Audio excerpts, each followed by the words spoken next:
Vous êtes à l'antenne du 96.9, la radio alternative. Nous émettons directement des studios de CJMD à Lévis. Mon nom est Jean Cazot. Vous êtes les bienvenus à cette émission très particulière. Les faits maudits. Alors, bonjour tout le monde, bienvenue à cette première émission de 2017 et plus particulièrement en direct, c'est ça qui fait la différence, parce que les 3 derniers mois de l'émission, j'étais à l'extérieur du Québec. J'y serai encore tant qu'à moi, parce que, moi, dire, quand je me suis levé ce matin, ça faisait un choc culturel de passer de 26 à moins 26. Je sais pas, c'est fou peut-être dans ma tête, là, mais j'ai pas aimé ça. Et c'est comme ça. Alors, qu'est-ce que tu veux? On est au Québec, on est au Québec. Et alors, c'est en direct. Là, c'est le fun, parce que je peux parler de la température comme ça si j'ai rien à dire. T'sais. Tandis que quand t'enregistres, c'est maudit parce que tu peux pas le faire. J'ai un invité qui ricane, c'est Bruno Lefebvre. Bonjour. Bonjour Jean, bonjour tout le monde qui écoute. Ben oui, parce que Bruno était... on avait enregistré ça en novembre. Oui, le jour de l'élection américaine, lorsque Donald Trump a été élu, le jour, on avait fait ça le matin. On aurait dû s'abstenir. Ça a peut-être aidé. Il y a un lien de cause à effet, c'est très clair. Il y en a un. Oui, ça a été démontré par le CERN, d'ailleurs, dans le grand collisionneur d'Hadron. Là. Absolument. Oui, ils ont tous vu ça. Ça explique l'élection de Trump, ça, les expériences qu'ils font à Genève. Ben absolument. Oui. Mais l'émission qu'on a fait... le son était pourri parce que je me suis fait dire, j'ai pas répondu parce que ça me tentait pas, mais c'est vrai que le son était pourri parce que j'avais enregistré ça sur une petite machine, une petite affaire. Guillaume m'avait prêté ça, là. Guillaume, c'est le patron de la station. En passant, Louis, c'est ça? Oui? Oui, bonjour. Oui, bonjour. Je voulais simplement te remercier d'être à la console. Ça me fait plaisir, Jean. Moi, ça me fait plaisir aussi, puis c'est important que quelqu'un le fasse. Et je suis toujours heureux de saluer les gens qui se lèvent le matin pour venir m'opérer. Voilà. Comme je suis malade. Et merci, Louis. Donc, alors Guillaume, le patron ici, m'avait donné, pas donné, mais il m'a prêté une petite main. Ben, tu l'as vu, tu sais, c'est petit, c'en est ridicule. Oui. Mais ça travaille bien. Sauf qu'on était dans un environnement bien trop éco, puis j'ai pas aimé j'ai pas aimé ça. En tout cas. La radio de brousse. Ouais, de la radio de brousse, effectivement. Tandis qu'ici, ben là, on a une qualité sonore, puis ça, c'est le fun. Je vous rappelle, pour les gens qui sont à l'écoute, j'allais dire, vous pouvez nous écouter en simultané. Bon. C'est niaiseux, j'ai pas à le dire, parce que si vous m'écoutez en simultané, j'ai pas besoin de vous le dire que vous pouvez le faire. Oui. Puis si vous m'écoutez pas en simultané, ça sert à rien de vous le dire, parce que vous n'êtes pas là. Tu vois, Jean, ça, c'est revenir au Québec à moins 27 degrés le samedi matin. Ça a comme pogné dans le cerveau. Ça, là, c'est un effet. Oui. Oui, ça, tu as tout à fait raison, c'est un effet. Mais une chose que je peux vous dire, par contre, c'est que si vous voulez la réentendre ou la faire ou la partager, vous retournez sur le www.969fm.ca et là, vous allez sur podcast et je dis ça parce que tu sais, j'ai encore beaucoup de gens qui me posent la question, probablement des gens de mon âge, qui me disent quoi, c'est un podcast? Alors, je leur explique que le podcast, c'est tout simplement une patente à gosse qui fait que tu cliques là-dessus, puis tu peux la télécharger ou tu peux tout simplement l'écouter, mais à l'heure que tu veux, la journée que tu veux. Sauf que je pense qu'il y en a qui sont disparus, je pense. Non, celles de novembre sont encore là. Ça serait à vérifier, mais c'est supposé d'être là. Sinon, je vais vous trouver ça. Ouais, c'est moi le responsable des podcasts. Ah, donc, c'est toi? Vous avez la bonne personne en matin. Ah, ben OK. Non, mais l'autre fois, j'ai essayé de voir pour novembre, puis ça marche pas. Je vais vérifier ça pendant que vous parlez. Ah, ben OK, c'est bon. Tu vois, moi, avant de savoir qu'il y avait des podcasts ici, moi, ce que je pensais que c'est un podcast, un cycliste qui porte pas de casque. Ah! Oui, c'est bien. Toi aussi, tu sors du fret, hein? Oui, monsieur, je sors d'une grippe d'homme. Oui, en fait, non, ça, c'est pour les chanceux que ce matin, je sois guéri. Ça doit sans doute s'entendre dans la voix, mais je vous contaminerai pas à la maison. Non, mais de toute façon, on était dans l'auto, puis ça a bien été. Oui. Je vais vous parler... moi, je suis revenu de... On va gosser un petit peu ce matin, là, parce qu'il y a plusieurs choses que je veux dire, étant donné que je reviens, j'arrive, là. Oui. Alors, d'abord, il y a une chose que je voudrais dire. Je suis revenu de Floride. J'aurais beaucoup de choses à dire sur mon séjour de 3 mois chez les Américains.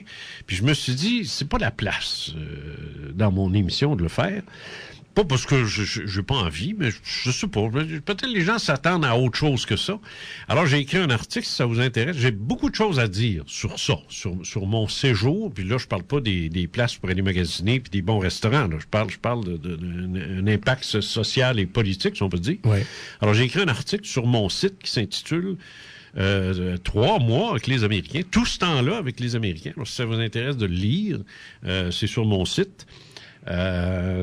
Oui, ça, c'est un plaît ça. Comment ça s'appelle? Oui, tout ce temps avec les Américains. Alors, c'est sur mon site dans la section métaphysique, si ça vous intéresse. Je vous rappelle aussi que tous les dimanches, je fais paraître une série d'articles qui s'intitule « Nous sommes immortels ». Et la prochaine partie là, qui s'en vient sera diffusée demain, comme à l'habitude, mais je vous rappelle que ça roule ça depuis un bout de temps. Et ça parle de réincarnation, ça parle de l'esprit, c'est très métaphysique. On parle pas d'ufologie dans ça, on parle plus de métaphysique. Bruno et moi, on va revenir sur ce qui s'est dit hier à l'émission avec Denis Lévesque. Oui. Parce qu'il a été question de 2 sujets. La question des étoiles, de trappistes, des planètes du système trappiste qui ont été découvertes. Et puis, ça va. Je pense pas qu'il y ait grand-chose à ajouter à ce qui a été dit. On est très limité technologiquement pour savoir ce qu'il y a là-dessus. Ça va prendre encore 10 ans avant qu'on sache s'il y a de la vie. Donc, on est encore des enfants à ce niveau-là. On fait des beaux progrès. Moi, je dis toujours, quand ton fils de 4 ans te remet un dessin, tu sais, de petit bonhomme allumette, tu prends pas ça en disant, voyons, non, c'est quoi ce cochonnerie-là? Tu jettes, tu fais pas ça. Hein? Tu fais pas ça parce que tu vas le blesser, puis c'est méchant, ça. Puis Picasso a commencé comme ça aussi, fait qu'il faut laisser le temps. Il faut laisser le temps. Ouais. Mais tu prends le dessin, puis tu le mets sur le frigidaire, puis au bout d'une semaine, tu le scrapes, puis ça passe. Tu sais, ça peut aller. En autant qu'il le voit de temps en temps, ça va. Tu sais. Mais il faut pas l'encourager trop, parce que tu vas en avoir partout dans la maison. Bref, c'est un bébé, 4 ans. Mais son dessin, c'est pas beau, là. On s'entend. Tu sais, parlons art graphique, c'est pas beau. C'est du barbouillage. Il va prendre du talent, mais à 4 ans, c'est du barbouillage. Ben, nous, ce qu'on fait en astrophysique, en astronomie, dans ces domaines-là, ben, c'est du barbouillage. C'est la même chose. C'est des dessins, des petits bonhommes allumettes, tu sais. Mais de haute technologie, quand même. Mais c'est toujours du barbouillage. Mais ça reste que c'est du barbouillage. C'est incroyable par rapport à ce qui se faisait il y a seulement 20 ans. Parce que moi, quand j'ai commencé, il y a 50 ans, en passant, s'il y en a qui ne le savent pas, je vous le dis, je fête mes 50 années d'ufologie. J'ai commencé en 66, le 21 décembre 66. Alors, c'est fait. J'ai fondé la SRPM en 4 janvier 1967. Ça fait donc 50 ans. Bon. Je me répète, mais qu'est-ce que je te dis? Je n'ai pas parlé pendant 3 mois, parce que j'ai complètement oublié cette histoire-là.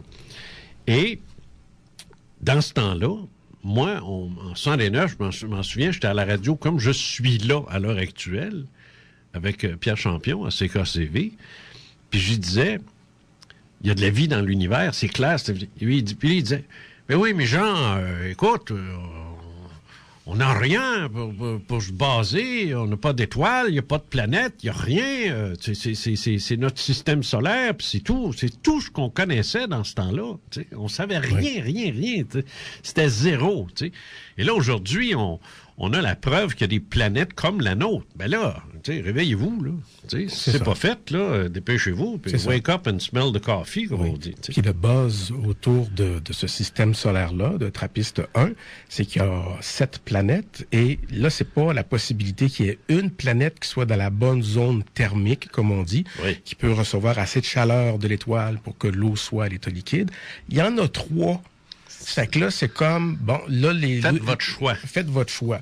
Puis, ce qui est absolument fabuleux, c'est que c'est un système totalement exotique, où est-ce que les planètes les plus proches, leur année, l'année, c'est le temps que prend la planète à faire un tour complet. La translation. C'est ça. Eh bien, c'est de 1 journée et demie. Ben, c'est 36 heures. C'est ça, fait que ça va vite. Puis l'étoile est petite, c'est une naine rouge, si je me C'est souviens une naine bien. rouge. Alors, elle est forcément plus petite que notre Soleil à nous, plus loin aussi un peu. Oui, avec une masse importante. Et puis ces planètes-là tournent autour, ça spin. Là. C'est comme ça. dans la vue, elle spin. Sauf qu'elle ne spinne pas sur elle-même, elle présente, comme la Lune, toujours la même face. Ah oui? Oui. OK. Oui. OK. Oui.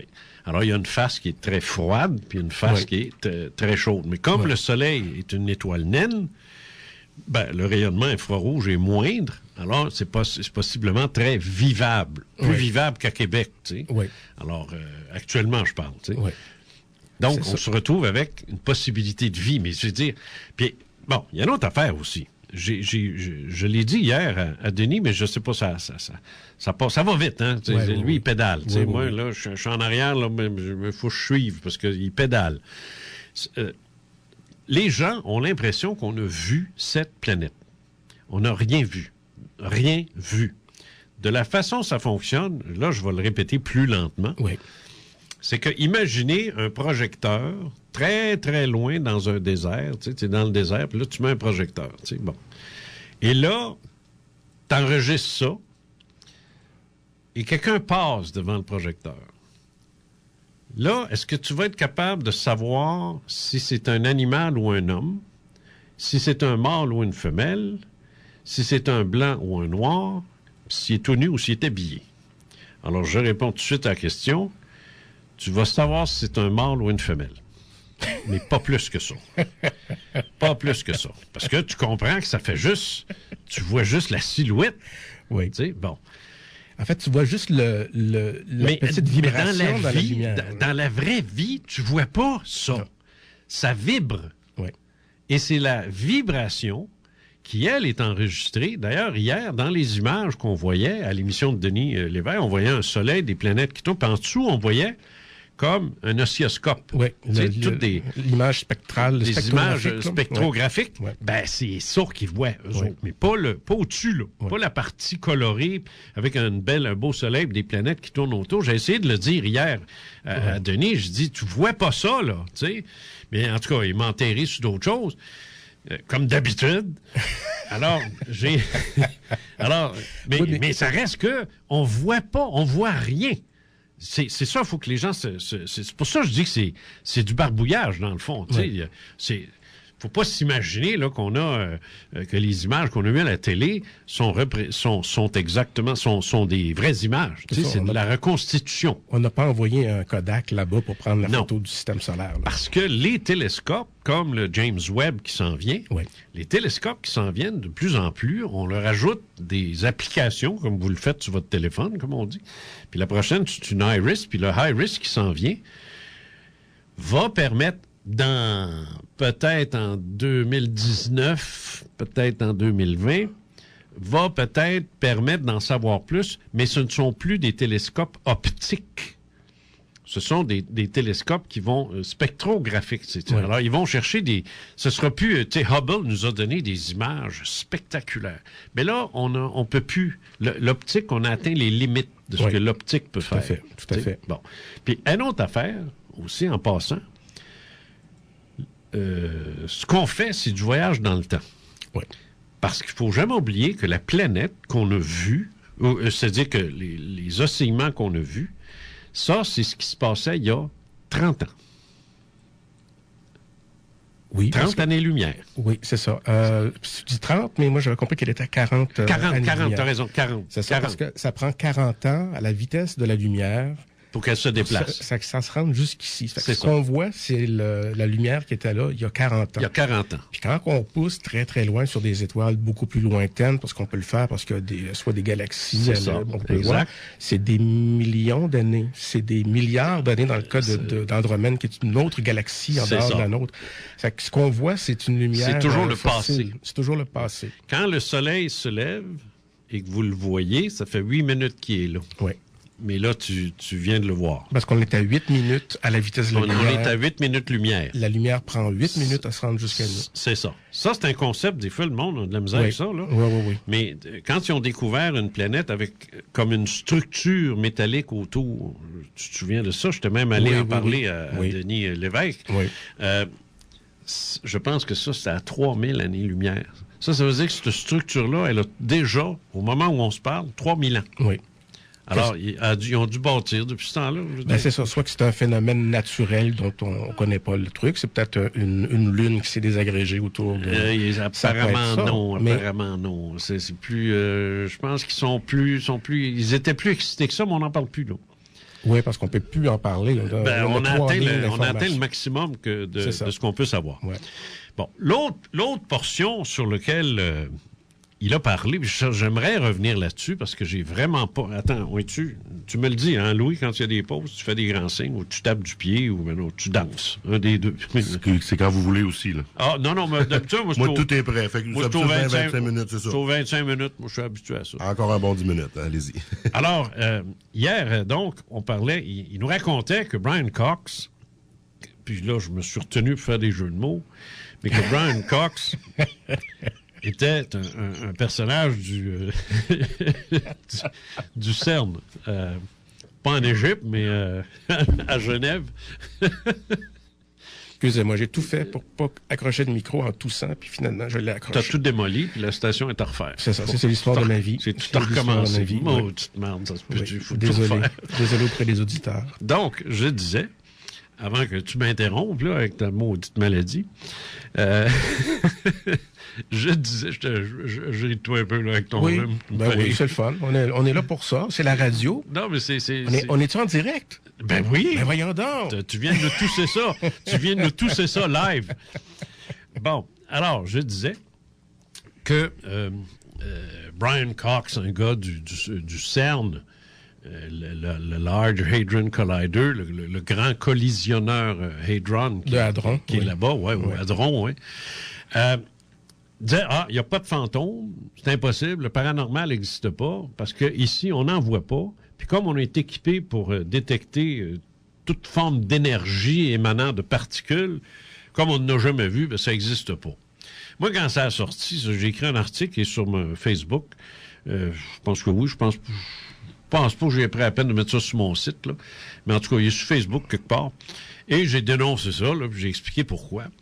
Mais hier, j'aurais aimé élaborer davantage, mais j'ai pas eu le temps. Alors là, je vais le faire, parce que je pense que ça vaut la peine de régler ça une fois pour toutes, à quel point c'est stupide ce qu'il a dit. Et je vais vous expliquer pourquoi c'est stupide. Et ça m'étonne, parce que c'est pas un gars stupide, tu sais. Je veux dire, en partant, au départ, tu sais, le gars, c'est un espèce de vulgarisateur scientifique en Angleterre. Il est très connu, très aimé là-bas. C'est une espèce de Hubert Reeves jeune, tu sais, moins barbu, là. Ouais. Et qui est apprécié. Bon, tant mieux. Sauf que j'ai trouvé ça tellement gratuit, ce qu'il a dit, et si peu scientifique. Et voici pourquoi. Quand tu dis aux gens... une autre affaire, je voulais dire, avant d'aller plus loin. La raison souvent pour laquelle les médias diffusent ce genre de conneries-là, c'est que les médias n'ont pas l'expertise nécessaire pour les confronter, ces gars-là. Quand Trump ou Couillard ou Trudeau parlent, là, ils sont équipés. Ils connaissent ça. Ouais. C'est la politique, ils en mangent. Ouais. Puis ils s'en laisseront pas passer beaucoup. Les avocats, les criminels, n'importe quoi là, qui se passe dans notre société, les journalistes en général sont équipés pour ça. L'épreuve des faits. Ben, c'est ça. Le fact-checking, comme on dit maintenant. C'est ça. C'est ça. Ouais. Là, mais quand ils arrivent devant un homme de science ou une astronaute comme Julie Payette ou Hubert Reeves ou n'importe qui d'autre, puis ceux-là partent avec le grand diplôme puis qui racontent toutes sortes d'affaires. Les gars sont là puis ils disent, je vais-tu l'ostiner? Si je pose une question, vas-tu passer pour un maudit niaiseux? Ils osent pas. Je le sais, parce que j'ai été journaliste. J'ai fait ça, moi, toute ma vie. Je suis allé dans des conférences de presse, puis notamment, je me souviens, celle où je suis allé, où c'est la première fois qu'un scientifique nous parlait, c'était le glissement de terrain de Saint-Jean-Vianney. OK, 1971. Oui, c'est ça. L'horreur. Moi, j'étais là. J'étais là à la conférence de presse. Puis là, j'ai couvert ça. Puis là, il y avait un géologue, un vrai géologue. On nous a présenté ça. On a bu ses paroles. Oui. Personne n'a posé de questions. Personne l'a obstiné. Personne n'a osé. Parce que le gars était très technique, très précis, puis des mesures cubiques, puis c'est ci, puis c'est ça, puis la perméabilité, puis gna, puis des termes. On était tous là, les yeux ronds, en se disant « Wow! » Tu sais, fait qu'on a tout fait c'est bousculé, fait une entrevue, ce gars-là, on a sacré son nom, personne n'a rien compris, mais c'était bon. Comprends-tu? Oui. C'était bon. Oui. On avait le géologue. Oui. Alors, mais c'est encore comme ça, surtout face à un astrophysicien ou un... Alors, quand Cox est arrivé, là, lui, là, il les a toutes faites bander, tu sais. Mais pas moi. C'est aussi simple que ça. On rappelle à notre public en délire que Jean est marié et heureux en ménage, alors il n'y a pas besoin de Brian Cox pour avoir une érection. J'ai pas besoin de Cox pour ça. Alors, je me suis dit, la première chose que je me suis dit, ce gars-là, il connaît pas le CERN. Mais il connaît, il travaille là. Fait que là, je dis, ben oui, mais l'explication, c'est la suivante. Premièrement, quand tu parles d'une chose, fantôme, c'est de ça qu'il parle, est-ce que tu sais de quoi tu parles? Lui, visiblement, non. Exact. Parce qu'il insiste pour dire que ce sont des particules. Un peu comme si c'était un atome serait constitué de quarks, de mésons et de bosons, tu sais? Oui. Ou d'autres, là. De hadrons. Des hadrons, puis ainsi de suite, tu sais. Alors, lui, il prend ça pour acquis, là, lui. Là. Est-ce qu'il y a une preuve de ça? Est-ce qu'il y a même pas une preuve, mais est-ce qu'il y a une raison de penser que c'est vrai, ça? Ça n'a pas été appuyé, ça n'a pas été mentionné. Oui. Il a lancé ça comme ça. Tu sais, un fantôme, c'est des particules. Il dit, ici, on détecte les particules, on ne le voit pas. Fait qu'il n'y en a pas. C'est gratuit, c'est pour les enfants. C'est ça, c'est non scientifique au départ. C'est non scientifique au départ parce qu'il ne détermine pas la nature de l'objet de son affirmation ou de ce qu'on pourrait appeler comment est-ce qu'on appelle ça en science? Là, son postulat. Oui. Voilà, son postulat de base étant que les fantômes n'existent pas est faux parce qu'il ne nous dit pas ce que c'est qu'un fantôme. Oui. En partant. Donc, il ne peut pas nous dire qu'il a ajusté les pitons là, au CERN là, pour le collisionneur pour aller chercher ce qui est supposé d'être un fantôme. Parce qu'il ne peut pas dire au départ ce qu'est un fantôme. Puis au fond, Jean, je vais te dire le fond de ma pensée là-dessus. Le gars, il a fait une joke. Oui, c'est ça que j'ai dit. Oui. C'est ça que j'ai dit à Denis. C'est un canular. C'est faux, ça. Puis la joke, là, à matin, on est en train de la propager. Parce qu'on répète ça comme ça. Moi, oui, je le sais, mais il faut le faire. Il faut le faire. J'ai pas le choix. Il faut que je le fasse. Je peux pas laisser passer ça. Tu sais, il y a du monde qui croit ça, là. Oui. Tu sais. Oui, c'est une joke qu'il a faite. J'en suis convaincu. C'est une... Comment est-ce qu'on dirait ça? Une bourde? Non, une boutade. Une boutade? C'est une boutade. C'est un gag interne dans le scientifique. Là, probablement, ça a sorti. Puis là, tout le monde est en train de oui, parce qu'ils sont tous tombés sur le cul parce que c'est un scientifique. Oui. C'est ça que je t'expliquais tout à l'heure. Oui. Un scientifique, puis as-tu vu la face? Tu sais, on dirait Stephen Hawking rebâti. Tu sais. Alors, là, j'ajoute à ça que lorsque ces gens-là font des expériences, moi, je vais te dire qu'actuellement, ils sont en train de travailler sur l'état du botomonium à partir de la théorie du méson CHI-B exposant 59. Tout à fait. Tout à fait. Tu le savais, oui, ça. Professeur Cazot, oui, tout à fait. Tu le savais, ça. Bon, tout le monde sait ça. Tout le monde est au courant de la nécessité de connaître l'état du botomonium une fois que tu... Puis je ne blague pas, là. C'est le vrai nom, là. Je niaise pas, là. J'invente rien, là. OK, moi, je pensais que tu lançais un gag. Non, c'est pas un gag. Je suis très sérieux, c'est une des expériences qu'ils conduisent, l'état de la matière, l'état du botomonium, après avoir fait différentes expériences, à partir de la théorie du méson, mais oui. pas maison, une maison, mais M-E-S-O-N. M-E-S-O-N, oui. Méson, chi, B, exposant 59. C'est une théorie, ça. Bon. Oui. As-tu compris quelque chose? À rien. Moi non plus. Bingo. Mais as-tu une idée de la rigueur et de la précision du protocole à mettre en place pour faire ça? Oui. L'an passé, lorsqu'ils ont annoncé l'existence réelle du boson de Higgs... En 2013. C'est ça. Higgs, c'est le gars qui avait... En 64. Qui avait pressenti mathématiquement la possibilité que cet élément, cette particule-là puisse exister, ça a été formidable. Et puis à partir de la confirmation de l'existence du boson de Higgs, ça ouvrait la porte mathématiquement ça ouvrait la porte vers le graviton. Oui. OK, graviton, la gravitation. C'est ça. Puis le terme là pour le temps là, voyons, on a envoyé à toutes les 3 semaines dans Star Trek la nouvelle génération là. J'ai un blanc là. Le warp? Non, c'est une particule le tachyon.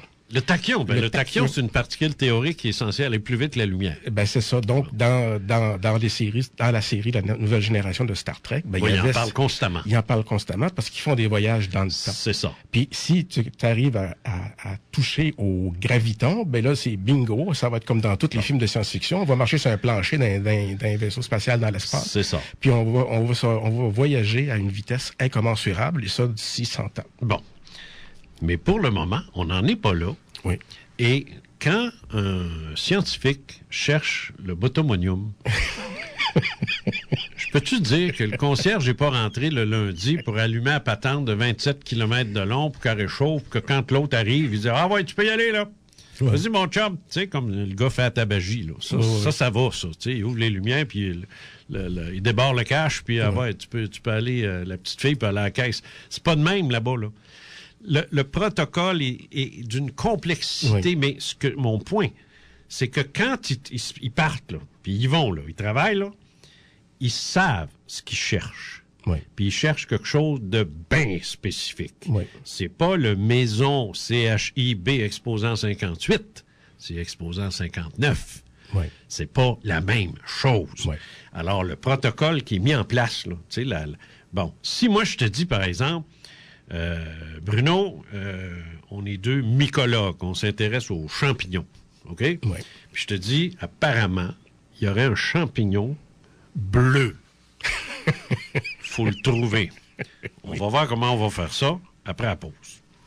CJMD, le 96.9 à Lévis. Vous pensez vous lancer en affaires? Vous avez des idées, mais vous ne savez pas à qui vous adresser? Vous auriez besoin de conseillers d'experts, d'accompagnement ou de financement? Il existe à Lévis un guichet unique au service des promoteurs et des entreprises. Chez Développement économique Lévis, nous sommes spécialisés dans le démarrage, la croissance et le transfert d'entreprises. Nous mettons aussi au service de nos clients l'expertise d'un réseau de 80 partenaires experts en développement économique. Pour donner vie à votre projet d'affaires, contactez les professionnels de Développement économique Lévis au 88 835 82 46. Papa! Qu'est-ce qui se passe? J'ai besoin d'aide. Faut que je trouve le plus grand commun diviseur de 36 et 90. Papa! Allô, prof. Papa? Oui, ma chouette? Tu sais quoi le traité d'Utrecht? Attends, je lis. Papa? On ne peut pas avoir réponse à tout. Heureusement, il y a Allo Prof. Vous voulez prendre votre envol? Découvrez ce qui vous donne des ailes avec l'effet papillon. Une émission inspirante animée par Lynn Drouin et Marie-Ève Poulain. En ondes tous les mercredis de 10h à midi sur CJMD 96.9 FM. Ma? Oui, mon chou? Le groupe prépositionnel, là. Comment je fais pour trouver ça? Ma? Allo Prof. Ma, j'ai besoin d'aide. Oui? En anglais, là, c'est quoi déjà un auxiliaire modal? Auxiliary model.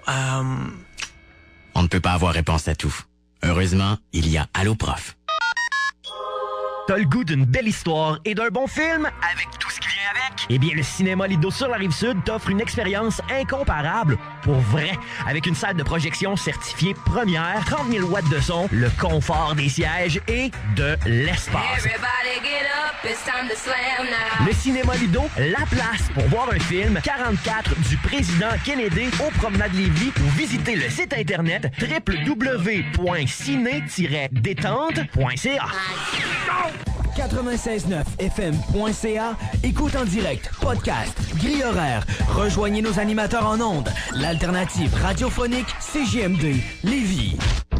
Vous écoutez Les Faits maudits avec Jean Cazot sur les ondes de CJMD Lévis 96,9. Les propos tenus lors de cette émission relèvent de croyances et d'opinions personnelles. Vous en êtes les seuls juges. Non, pas vrai, ça. C'est pas vrai ce qu'elle vient de dire. C'est toute démenterie. Toute démenterie. Toute démenterie. Bon, revenons à l'exemple que je voulais donner. Oui. Si toi puis moi, on est des mycologues spécialistes des champignons, puis que je t'annonce qu'apparemment, il y a un champignon bleu, il n'y en a rien qu'un, il faut le trouver. Qu'est-ce qu'on va faire? On va s'inventer une machine qui va nous permettre de détecter un maudit champignon bleu, tu sais. Mettons un satellite qui va détecter que du bleu sur un fond vert, tu sais. Parce que on cherche un champignon bleu, pas un champignon bleu, il est bleu. Oui. Il faut... Tu saisis ce que je veux dire? C'est ce qui est caractéristique et qui se différencie des autres, puis des autres affaires qui peuvent être autour, c'est qu'il est spécifiquement bleu. C'est ça. Puis c'est un champignon. En plus. Là, on cherche le bleu, puis quand on a trouvé le bleu, ben là, on cherche à voir si c'est un champignon. C'est un champignon. Ou un bolé qu'un petit gars a échappé. C'est ça. Puis savoir s'il est vénéneux ou pas, ben on te le fait goûter à ce moment-là. C'est ça, exactement. Puis là, je meurs là, puis tu prends le chaud. Exactement. Hein? C'est le fun. Il n'y a pas de témoin pour qu'il ait entendu ça. Là, l'autre aspect de ça, c'est que, à moins de chercher un fantôme, ils n'en trouveront jamais. Ça, c'est réglé, ça. Je pense que les gens ont compris ça. Alors, le gars, je pense que tu as tout à fait raison, c'est une joke. C'est une blague qu'il a lancée, puis il était même pas sérieux. Par contre, il faut comprendre que, là, on peut se poser la question maintenant, redevenir sérieux et se dire, est-ce qu'on peut détecter un fantôme? Or, on sait que, on se rappellera les photos de Kirlian. Tu te souviens de ça? Oui, les fameuses photos d'aura, de rayonnement sur les plantes, sur les mains, c'est ça. Les photos de Kirlian, ben, ce sont on place une main ou une plante vivante et puis on voit l'émanation d'une sorte d'énergie. Bon, ça a été évidemment très controversé, cette affaire-là, mais ça fait rien. L'autre qu'on sait, on sait qu'il y a des photographies où, à un moment donné, on voit une forme qui n'a pas d'affaire là. Moi, j'ai travaillé sur différents dossiers là-dessus. J'en parle dans mon livre « Révélations spectaculaires sur les faits maudits », Dundurn Castle.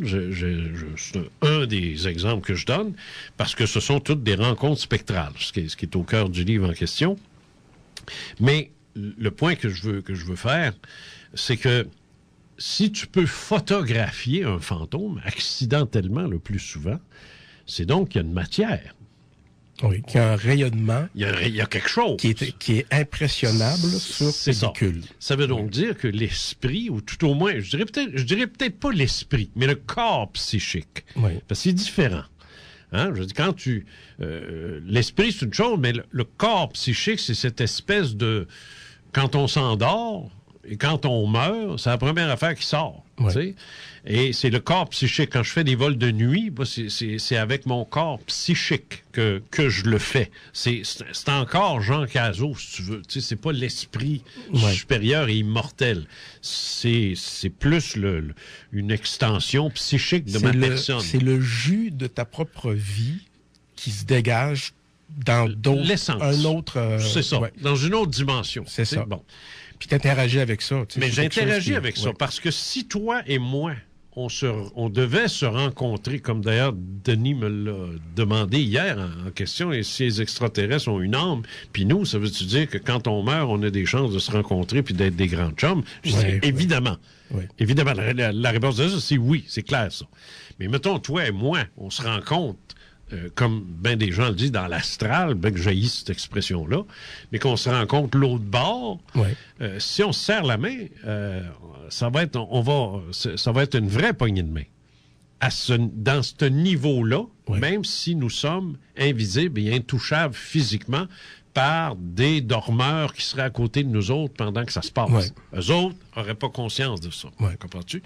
Alors, il y a donc une substance. Et qui dit substance dit énergie. Qui dit énergie dit capacité de la capter. On s'entend? Oui. Bon. Mais alors, moi, la question que je me pose, c'est si un fantôme a déjà été photographié. Et c'est le cas. On en a. Tu sais, il y a bien des canulars, puis il y a bien comment ça s'appelle ça? Des illusions d'optique. Oui, les fameux trucages photos. Quand tu regardes des trucages. Oui, regarde, tu regardes des photos, là, depuis l'invention de la photo, jusqu'à dans les années 20-30. C'est des surimpositions. Ils prennent 2 photos, une par-dessus l'autre. C'est comme les fameux ovnis aussi, à un moment donné. C'est des lumières luxo, là, des petites lumières pour travailler. Les reflets donnent vite, là. À un moment donné, t'as vu une lampe luxo une fois dans ta vie, ben là, tu sais que c'est pas une soucoupe volante. Ben, c'est ça. Alors, mais il y en a qui sont vrais. Ouais. Il y a d'authentiques photos de spectres. Ça veut donc dire que quelque part, la matière invisible et intouchable est soudainement devenue détectable. Oui. Parfois par l'œil humain, parce que tu le sais très bien, tu l'as vécu toi-même, tu as déjà vu des êtres, t'as l'expérience que tu es venu raconter à l'hôpital, avec une dame qui a sauté, qui a jumpé, c'est plus l'expression employée dans la lumière en disant « OK, je peux y aller », pouf! C'est ça. Ouais. Ben, toi, là, quand tu as vu ça, moi, si j'étais entré dans ta chambre d'hôpital, je l'aurais pas vu. Non. Moi, je l'aurais pas vu. T'sais? Mais toi, tu la voyais. Donc, tu étais dans son milieu à elle, dans son même milieu. Vous étiez tous les deux faits de la même matière. Mais elle, si elle avait voulu se rendre visible à moi, là, c'est de l'ouvrage. Ouais. Parce que ça veut dire une condensation. Comprends-tu? Une condensation. Ici, dans la pièce, tu vois-tu de l'eau, toi? Non. Il n'y en a pas. Mais il y en a. Dans l'air. C'est l'humidité. Il y a de l'humidité dans l'air. Tu le sais, s'il s'agirait de monter le chauffage, puis il reste pété sur les vitres, puis là, ça coulerait le long des vitres. Là, tu en verrais de l'eau. Ça ferait du vivre. Là, tu verrais un fantôme. Un fantôme d'eau. Parce que... Mais là, actuellement, tu la vois pas parce qu'elle est sous une forme gazeuse. Alors, c'est le même principe. Le fantôme, il est sous une forme psychico-spirituelle, si on peut dire, ou psychique, mais à un moment donné, il peut se condenser pour être visible ou même pour affecter la matière. Parce qu'il y a quand même des cas de poltergeist, entre autres, où on ne sait pas le poltergeist si ce sont d'autres êtres ou des pouvoirs télékinésiques qui viennent des gens, on ne sait pas ça. Ouais. C'est pas réglé encore. C'est pas clair. C'est pas clair. Des fois, tu vois que c'est des gamiques là, que les gens organisent. Puis là, tu te dis, est-ce que lorsque le mot est inventé, c'est parce qu'il y a du monde qui ont vécu une gamique? Là, on ne sait plus. C'est sérieux, la télékinésie. Là. Ça a été étudié de très près, puis c'est pas des tweets non plus. Là. Moi, je me souviens, en 1973, quand Louis Bélanger, qui enseignait... Le psychologiste, hein? Oui, le psychologiste. Qui enseignait ça au cégep. Sais-tu qui l'a rencontré en premier quand il est revenu d'Allemagne? D'après moi, c'est toi, parce que t'as la face d'un gars qui est fier de le dire. Oui. Mais j'étais à CKCV à cette époque-là. Je m'occupais d'OVNI puis de métaphysique en 73, 71, 72, 71, je ne sais plus. Mais en tout cas, il m'arrive, il est tout jeune, tout guilleret, puis tout fier, puis ainsi de suite. Il a dû m'entendre en ondes, puis on s'est parlé. En tout cas, finalement, il est venu nous expliquer les travaux que faisait... et je pense que le Bender, qui s'appelait, Hans Bender... en Suède ou quelque chose comme ça? Non, Fribourg. Fribourg, en Autriche. OK. Et c'était l'Institut Max Planck, qui était un institut de scientifique. C'est de la physique pointue, parce que Max Planck, c'est un des gars qui est le père de la mécanique quantique. Exactement. Bon. Puis il est associé à l'histoire de la bombe atomique. Absolument. Il est sur la liste des criminels de guerre là, et des crimes contre l'humanité. Là. Oui, en tout cas. Discuté, mais c'était en 1900. Il faut quand même donner un break, le gars. C'est pas lui qui a vissé les boulons de la bombe. Non. Là, à ce moment-là, on pourrait parler d'Oppenheimer plus. Bon. Bref, lorsque Bender a fait des expériences, c'était très, très pointu, très technique. Et lui, il m'avait fait entendre, et malheureusement, avec les années, j'ai perdu ce ruban-là. Et ça, c'est un drame, mais je pense que c'est un de mes enfants qui a joué avec à un moment donné. En tout cas, je l'ai perdu.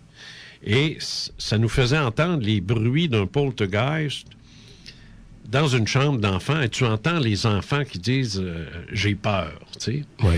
Et il m'avait expliqué qu'ils avaient placé des micros à différents endroits ultra sensibles dans la chambre. Et d'une fois à l'autre, ils se rapprochaient. Puis ils se rapprochaient, puis ils se rapprochaient. Et avec le temps, ils ont fini par déterminer que le son venait directement sous le lit, direct au milieu, entre le sommier et le plancher. OK. Donc, dans l'air, si tu veux. Oui. Tu sais. Et c'est de là qu'il venait, pas ailleurs. Oui. Tu sais. Alors, c'est la preuve qu'il se passe quelque chose. Là. Tu sais, il y a une manifestation détectable, parce que le son est épouvantable quand tu entendais ça. Là.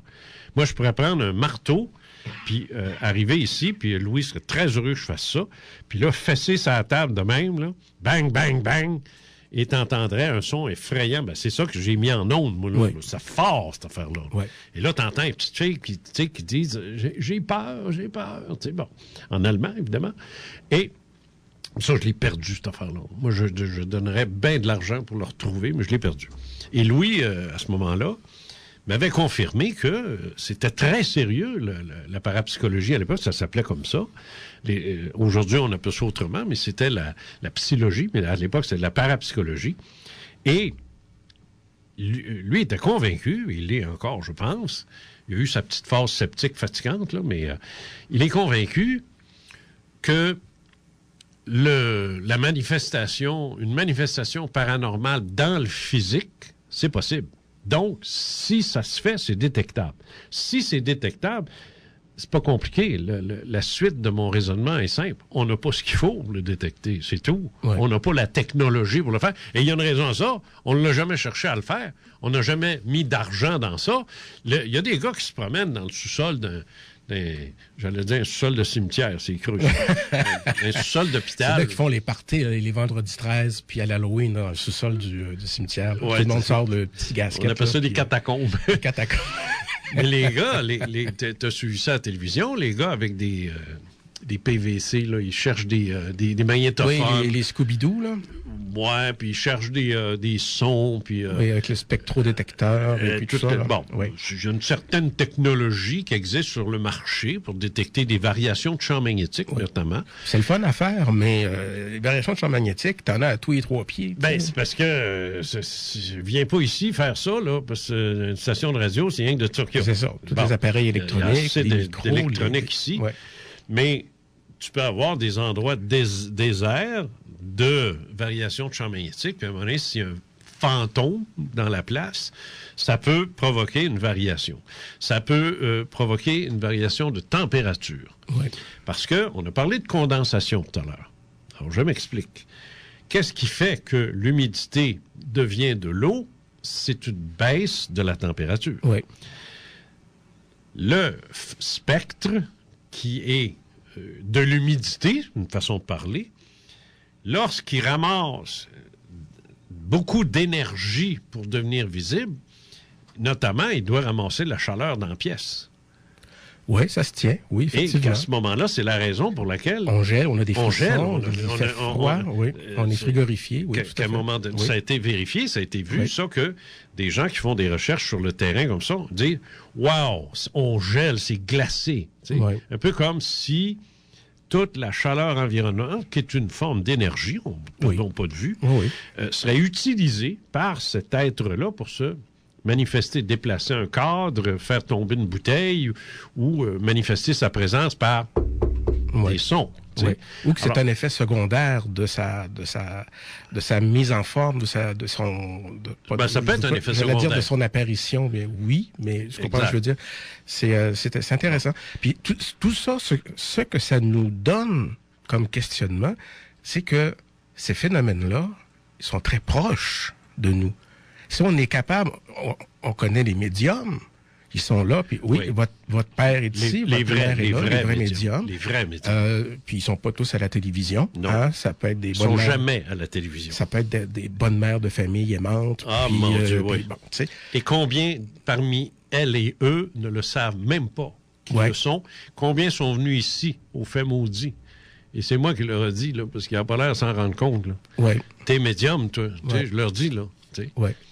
Alors, il y en a, plus qu'on pense. Oui. Ça veut dire que le phénomène est proche de nous. On peut déjà être en relation avec ce phénomène-là à jeun, entre guillemets, c'est-à-dire sans avoir de spectrodétecteur et tout ça. C'est ça. Puis qu'on a déjà des éléments factuelle, baisse de température ou une sensation de gluanteur, dans certains cas, absolument épouvantable, où à un moment donné, tu te sens observé, puis là, le chat devant toi, là, il te regarde pas, il regarde en l'air de toi, puis les yeux comme des bolets, là, comme des grosses billes. Je parle pas de chat ici. Je vais en avoir pour 2 semaines sur ma page Facebook, des photos de chats qui regardent en l'air.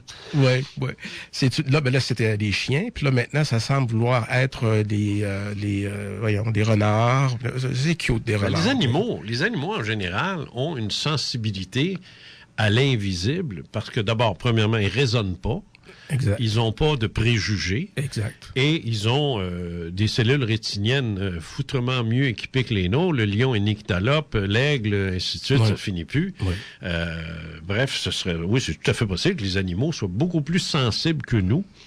Et que nous l'étions probablement plus il y a 1500 ans ou 2000 ans aussi. Oui.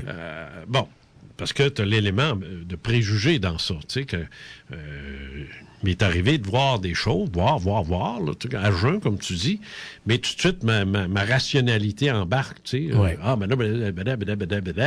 Puis le déni, le refus, le ci, le ça embarque, tu sais. Les animaux n'ont pas ces problèmes-là, eux autres. Tu sais, le chat, s'il voit de quoi dans le coin, il va le regarder, puis il ne se posera pas la question que c'est qui flotte là, tu sais. Puis il ne partira pas en miaulant, sauf s'il a peur. Mais théoriquement, oui, surveillez vos animaux. Les bébés aussi, les enfants aussi. Ouais. Jusqu'à 4-5 ans, les enfants sont très, très sensibles à ça, vont voir des choses, des fois, tu sais, tes enfants... Je ne dis pas que c'est ça à chaque fois, mais tes enfants, voyons, je vais te le dire, tu les entends couiner à un moment donné, tu sais, dans leur berceau, ils sont tout seuls. Puis là, c'est comme s'ils parlaient à quelqu'un, tu sais, comme s'ils voyaient quelqu'un. Oui. Alors ça, c'est intéressant aussi.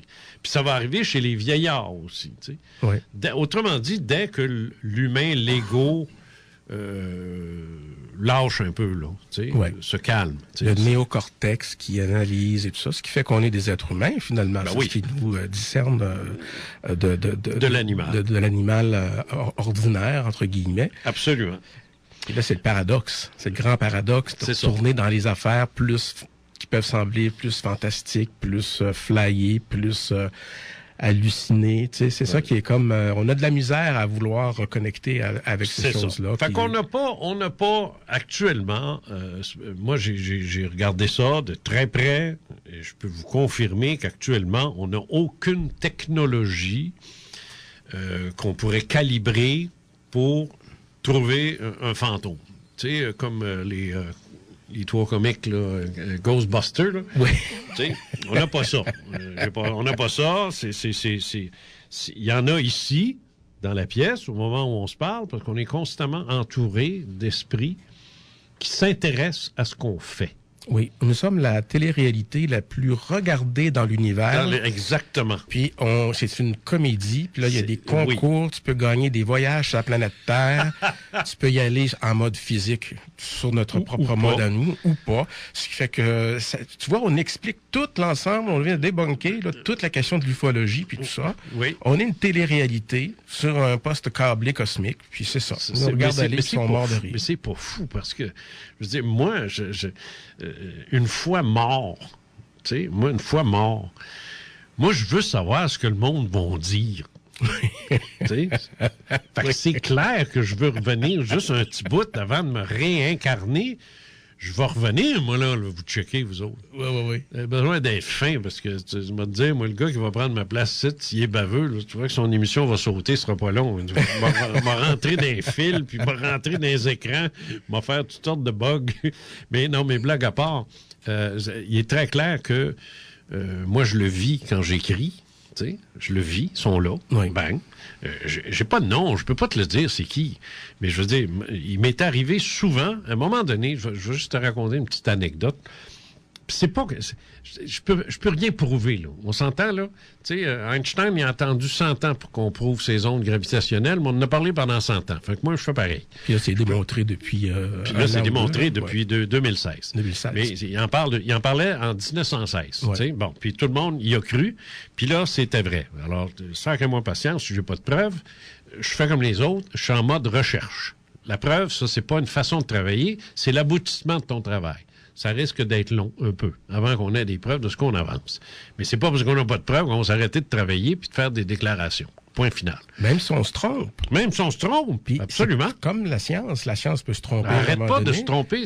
La science n'évolue qu'en réalisant qu'elle s'était trompée. Exactement. Puis c'est pour ça la fameuse objectivité scientifique. Exact. C'est important, puis que c'est comme ça que ça marche. Des fois, on a de la misère avec ça. On se dit, ouais, mais pourquoi que... Combien de scientifiques ont fait... À un moment donné, un professeur dit à ses étudiants, et il dit, nous en sommes rendus à la 6700e tentative de réussir l'expérience. Et là, l'autre dit, ouais, ben on n'apprend pas grand-chose, hein? Puis il dit, non, monsieur, on vient d'apprendre qu'il y a 6700 façons de ne pas le faire. Exactement. Et ça, c'est quelque chose. Oui. Thomas Edison, qui est un des plus grands bandits que la Terre ait connu, là, ça, quand tu t'intéresses à sa biographie, Thomas Edison qui a inventé l'ampoule, la lumière, là, tu sais, la petite lumière Edison, le voleur, là. Oui, oui. L'ampoule électrique. Oui, oui. Ben, Marconi aussi, oui. C'est ça. Ben, lui, il a fait quoi? 7, 8, 900, 1000, 1200 essais avant de tomber sur le bon alliage de magnésium et tout ça, pour réussir à faire une ampoule électrique qui va fonctionner. Puis quand on lui a demandé justement, mais comment avez-vous fait pour découvrir ça? Ouais. Parce qu'on pense à un moment donné qu'un scientifique il a un flash mauve, puis là, il vient d'inventer l'ampoule. Là, ça y a pris 10-15 ans là, avant d'arriver à cette réussite-là. Puis c'est ça qu'il faut. Moi, je partirais pas d'un avion. Là, je prendrais pas de l'avion puis dire que le gars, là, il a inventé ça en 3 semaines dans son sous-sol. C'est plus que ça. La tuberculose, qui était une maladie qu'on ne pouvait pas guérir. Il n'y avait absolument rien à faire avec ça. Le docteur Koch, à un moment donné, qui essayait de trouver, en analysant le sang des victimes de la tuberculose, trouvait rien. Pour nettoyer les instruments, on utilisait à l'époque du bleu d'éthylène. Oui. Ça désinfecte. OK. Tu n'utilisais pas de l'alcool, tu utilisais du bleu d'éthylène. Il a échappé, sa bouteille il l'a échappé. Il nettoyait quelque chose, paf, il l'a échappé, il est tombé. Et ça l'a mis du bleu d'éthylène qui s'est retrouvé dans le sang. Bon. Là, il s'est dit, bon, tu parles d'un gâchis, toi. Il vient de contaminer une expérience. C'est ça, là, que je fais ça. Mais il s'est amusé à regarder au microscope ce que ça donnait du bleu d'éthylène dans le sang. Et là, Tipa, qui voit des bacilles vivantes se contorsionner là-dedans. Ouais. Ah ben, maudit torieux. Il est en train de les tuer. Non, il est en train de les voir. Ouais, ben c'est ça. Ils n'avaient jamais vu. Le bleu d'éthylène tuait. Ouais, c'est sûr, ça les tuait, mais ils se défendaient, mais c'est pas rien que ça. Il les voyait. Ouais. Là, il était capable de dire, ben c'est ça. Ce sont des animalcules, ce sont des bacilles. De là, les bacilles de Koch qui sont responsables de la tuberculose. Et là, à partir de là, quand tu connais ton ennemi, tu peux le détruire. Ouais. Alors, c'est là maintenant qu'on est capable de se débarrasser de la tuberculose. Mais c'est un accident. Oui. C'est un accident. Oui. C'est pas une recherche... Bon... Tu m'as amené dans toutes sortes de patentes. Toi, là, je sais plus où je suis rendu. Ben, pour le bleu d'éthylène, là, je vais te laisser le temps de reprendre tes esprits. Le bleu d'éthylène, là, pour les amateurs de cinéma ici, ceux qui connaissent Dune... Dune, de David Lynch, film, 1984. Basé sur le livre de Frank Herbert, c'est ça. Lorsque Paul Atreides devient Paul Muad'Dib, et que là, il y a son initiation avec les vers en arrière. C'est comme bizarre. Les yeux bleus. Les yeux bleus, ben c'est quoi qu'il y a dans les yeux? Du bleu d'éthylène. Ils ont mis du bleu d'éthylène? Oui. Ça fait pas mal? Ça a l'air que c'était assez pénible. Mais c'est mieux que d'avoir une fausse lentille cornéenne qui englobe tout ton globe oculaire sous tes paupières. C'est du bleu d'éthylène. C'est du bleu d'éthylène, oui. Tu sais, c'est des films quand même avec un budget phénoménal. Un petit peu de bleu d'éthylène, on te la pharmacie, là, puis c'est fort, ça. Oui. Bon, je ne suis pas plus avancé.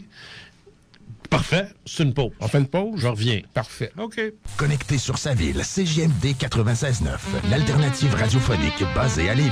Pour contacter l'équipe, un seul endroit, www.969fm.ca. Pas besoin d'être un fervent écolo pour récupérer, juste besoin de vouloir acheter intelligemment. Pourquoi payer 10 fois le prix pour du neuf quand on peut avoir de l'usager qui fait parfaitement le travail? Pour vous trouver des vêtements, des meubles, de la vaisselle, des décorations qui vous conviennent, faites comme moi, allez à la ressourcerie de Lévis pour vous assurer des meilleurs choix dans l'usager. Du magasinage sans culpabilité, des résultats inespérés. Anciennement le Génie Bleu, la ressourcerie de Lévis se trouve au 24 rue Charles-Acadieux, entre la route du président Kennedy et les Galeries Chagnon. Commencez vos courses par là pour pas manquer de place dans l'auto, mais surtout pour pas payer trop cher pour rien. Pour la place, en fait, c'est pas trop grave. Ils livrent à 15 $ partout à Lévis ou gratuitement presque partout dans la grande région si on achète pour plus de 250. Puis pour ce prix-là, on a du stock à la ressourcerie. Plus d'infos, 838-8889, la ressourcerie de Lévis, là où l'économie sociale prend tout son sens, 24 rue Charles-Acadieux. Métallurgiste Saint-Hilaire, vous êtes en pleine rénovation? Des travaux à terminer? Métallurgiste Saint-Hilaire, depuis 1946, c'est la compagnie pour effectuer vos projets sur mesure. Balcon, escalier, clôture, garde-corps, petite structure, projet sur mesure. Vous contactez Métallurgiste Saint-Hilaire, 418-683-3226 ou rendez-vous au msth.ca. Pour terminer vos travaux en beauté, contactez les pros du métal, Métallurgiste Saint-Hilaire, msth.ca, de fiers supporters de votre alternative radio. 96.9. 96.9. Toi et nous, avec Marilyn Petit et ses invités. Une émission où on se parle dans le blanc des yeux. On discute simplement de la vraie vie parce que la vie, ce n'est pas toujours simple. Un rendez-vous 100% humain où on se dit les vraies affaires pour vivre les vraies affaires. Toi, avec des histoires, ton histoire. Nous, avec des échanges, des outils, des stratégies, les vraies affaires de la vraie vie pour simplement mieux la vivre. Toi et nous, avec Marilyn et ses invités, tous les lundis de 10h à midi sur les ondes de CJMD 96.9 FM ou au 969fm.ca. La grande famille CJMD 96.9. Politique correct. Willy le matin, les deux snooze, le show qui donne chaud. Le 4 à 6, danse macabre et bien plus encore. Avec la playlist la plus malade des ondes radiophoniques. Vous en voulez plus? 969fm.ca, TuneIn, puis vous avez probablement Facebook. Le niaisage, c'est terminé. Parce que la meilleure radio de Québec est à Lévis. CJMD 96.9. Pourquoi acheter un véhicule neuf? Pour qu'il y ait 25% de valeur qui s'évapore sans raison dès qu'on est sorti du garage? Soyez plus futé que ça. Contactez Automobile Prestige DG. Ils ont le véhicule pour vous et sinon, ils vont le trouver. Service courtage, achat, vente, échange. Automobile Prestige DG. C'est eux que vous appelez pour trouver votre prochaine voiture. C'est tout. 418-609-4648. En plus, ils sont spécialisés en financement automobile. Première, deuxième et troisième chance au crédit sont disponibles. Laissez-vous prendre en charge. Automobile Prestige DG, 771 Jacques Bédard à Québec, 418-609-4648. Arrêtez de chercher et trouvez. CJMD 96.9. Vous écoutez Les Faits maudits avec Jean Cazot sur les ondes de CJMD Lévis 96,9. Ufologue et métaphysicien depuis 50 ans, il est l'auteur de nombreux ouvrages dans ce domaine et disponible partout. Bon, ça c'est vrai, pardon. Je voudrais vous dire que si éventuellement vous aimeriez participer à l'émission, ceux qui connaissent l'émission, qui ont les podcasts chez eux, savent de quoi je parle. Des gens qui viennent ici, qui sont des expérienceurs. Le terme expérienceur, je l'utilise tout simplement parce que ce sont des gens qui ont vécu une expérience d'ordre ufologique ou paranormal ou enfin qui ont vécu quelque chose de spécifique en ce sens-là. Et qui aimerait venir m'en parler. Bruno Lefebvre est avec moi ce matin. C'en est un expérienceur. Il est venu, on s'est rencontrés il y a quelques années de ça. On a fait des choses là-dessus. Bon, lui, il se nomme Bruno Lefebvre, mais vous pourriez venir ici puis vous appeler Marcel, c'est tout, hein, pas besoin d'aller plus loin. Vous regardez, pas besoin de savoir votre vie, où vous travaillez puis tout ça, ça me paraît pas important parce qu'il y a des gens qui aiment pas rendre ça public. Mais en ondes, au fait maudit ici, écoutez, 99% des gens qui écoutent cette émission-là s'abreuvent de vos propos. Ils veulent entendre vos histoires, vos expériences. Ils veulent voir comment j'interagis avec ça, puis qu'est-ce qu'on peut faire ressortir de ça. Et jusqu'à date, j'ai eu des invités extraordinaires. Je les nommerai pas toutes, mais ils l'ont tous été. Oui. Ouais, j'écoute ton émission, Jean. Hein? C'est ça qui est le pire. Hein? Oui, non, j'écoute ton émission. Oui. Puis moi, je peux dire, effectivement, tu as eu des invités extrêmement forts. Oui. Puis c'était des monsieur et madame, tout le monde. Exact. Puis il y en a là-dedans qui ont des carrières extraordinaires, puis d'autres qui sont des mamans à la maison. C'est ça. Puis il y en a d'autres comme moi qui sont des trognons, là, qui traînent à terre, puis qu'on ramasse une fois de temps en temps. Mais c'est drôle parce que c'est toi qui m'as appris le terme expérienceur. C'est toi qui m'as dit que j'étais techniquement, là, dans la définition, un expérienceur. Ça, c'est correct, je te l'accorde. Mais ce qui m'a un peu plus... un petit peu chatouillé, c'est quand tu me disais que j'étais médium, que j'avais une part de médiumnité qui était là chez moi. Ça, je dois dire franchement, j'avais jamais vraiment considéré ça. C'est que je me laisse une petite gêne là-dessus. Tu sais, parce que c'était une affaire pendant 20 secondes aux 5 ans, puis j'ai 53 ans. OK. Hold that thought. Tiens ça, là. Ouais, Hold that thought. Retiens ça. Je fais juste finir ce que je voulais dire. Puis c'est correct, là, c'est correct. Mais je te reviens tout de suite. Juste de vous dire que si vous êtes un expérienceur, puis ça vous tente de venir à l'émission, jcazo-videotron.ca, vous m'écrivez, pas sur Facebook, s'il vous plaît. Je répondrai pas. Pas compliqué, là. Pas de Facebook là-dessus. Je veux que ce soit entre vous et moi. Alors, j'ai un courriel, il est facile à trouver, jcazo-videotron.ca. Et on se parlera, on s'écrira, on verra, puis on s'organisera, mais ça m'intéresse beaucoup. Parce que j'ai une banque d'expérienceurs, mais je veux dire, ça va s'épuiser vite, cela, là. Ouais. Alors, si j'en ai plus, il n'y aura plus de show, là. C'est pas compliqué. Puis je permets de dire que M. Cazot est bien fin, puis il est bien gentil, puis c'est pas de la flagornerie, là. C'est vrai qu'il est fin. Tu vas-tu me redonner mon change? Ouais, ben là. Passé sur ce que tu viens de dire. Ben, écoute, je t'ai envoyé un vin par la poste. OK, ouais. Je maintiens ce que je t'ai dit quand j'ai dit que tu étais médium. Et je vais te dire pourquoi. Parce que peut-être que tu as été victime de ce qu'on pourrait appeler une perception généralisée du mot, une mauvaise perception généralisée du mot médium. C'eût été à moi le rôle de clarifier ma position quand je te l'ai dit.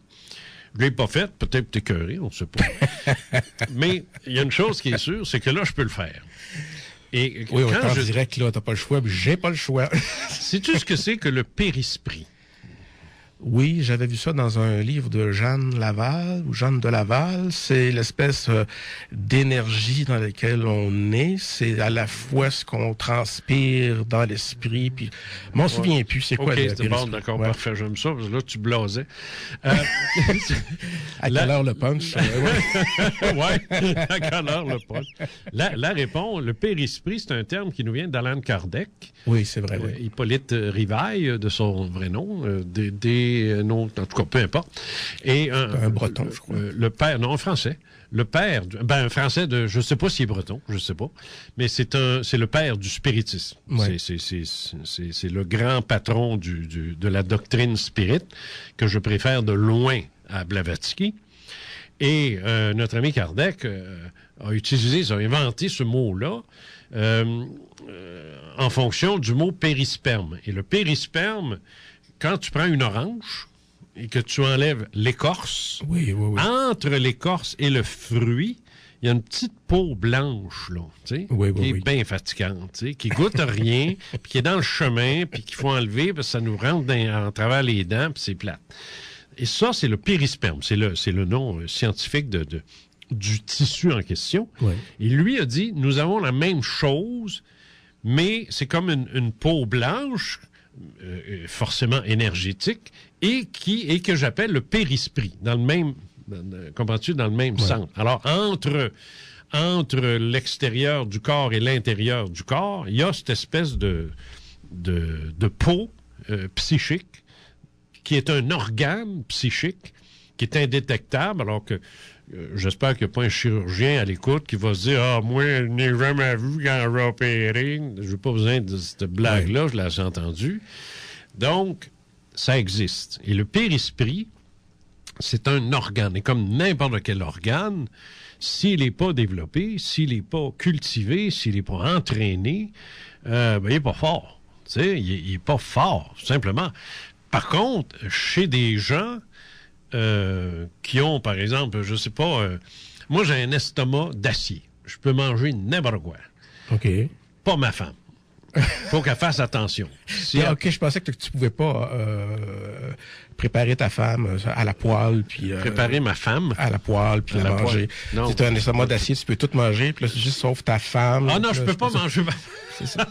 On est dans le cannibalisme, là. Oui, on est dans autre chose, là. On est soit dans le cannibalisme ou dans le sexe, un des deux, mais c'est pas ça que je voulais dire. C'est pas ça que je voulais dire. Je voulais dire que... C'est triste qu'on est en direct, on pourra jamais couper ça. Je sais qu'on n'est pas en direct. Une chance, on va tout pouvoir enlever ça. Hein, Louis? Non, il dit non, je sais pas. Il essaie faut que la commande vienne d'en haut. Parce qu'on est en direct. Ce que je veux dire... Tata, c'est que j'ai un estomac fort. Je peux manger n'importe quoi. Ma femme, elle, il faut qu'elle fasse très attention à ce qu'elle mange parce qu'elle a des brûlements d'estomac. C'est correct. Bon. Alors, mon estomac est plus... j'ai un meilleur estomac que le sien. Tout simple que ça. Le cœur, il y en a qui ont le cœur faible de naissance, puis d'autres un cœur d'athlète. Bon. Le périsprit, c'est pareil. Il y en a qui en ont un fort, puis il y en a qui il est très faible. Il y en a qui essayent de le développer, ça ne marche pas. Puis il y en a qui en ont un très fort, puis s'ils le développent, autour de là. Ben moi, je dis que tu as un périsprit plus sensible, plus fort que d'autres. Parce que il t'est arrivé des choses dans ta vie, plus qu'à d'autres. Il y a des gens qui ont passé leur vie, puis qui vont mourir, puis qui n'auront jamais vécu rien. Aucune expérience paranormale ou ufologique. C'est pas un problème. Il y en a une tonne. Non, c'est pas un problème. Il y en a une tonne pour ça.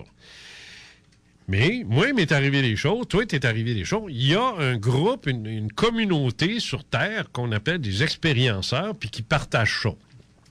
Le défaut de cette communauté-là, c'est soit qu'elle a honte d'en parler, soit qu'elle a peur d'en parler. Donc, c'est le silence. Il n'en parle pas. Et puis il y a très peu d'associations d'expérienceurs. Je veux dire, c'est pas dans les pages jaunes.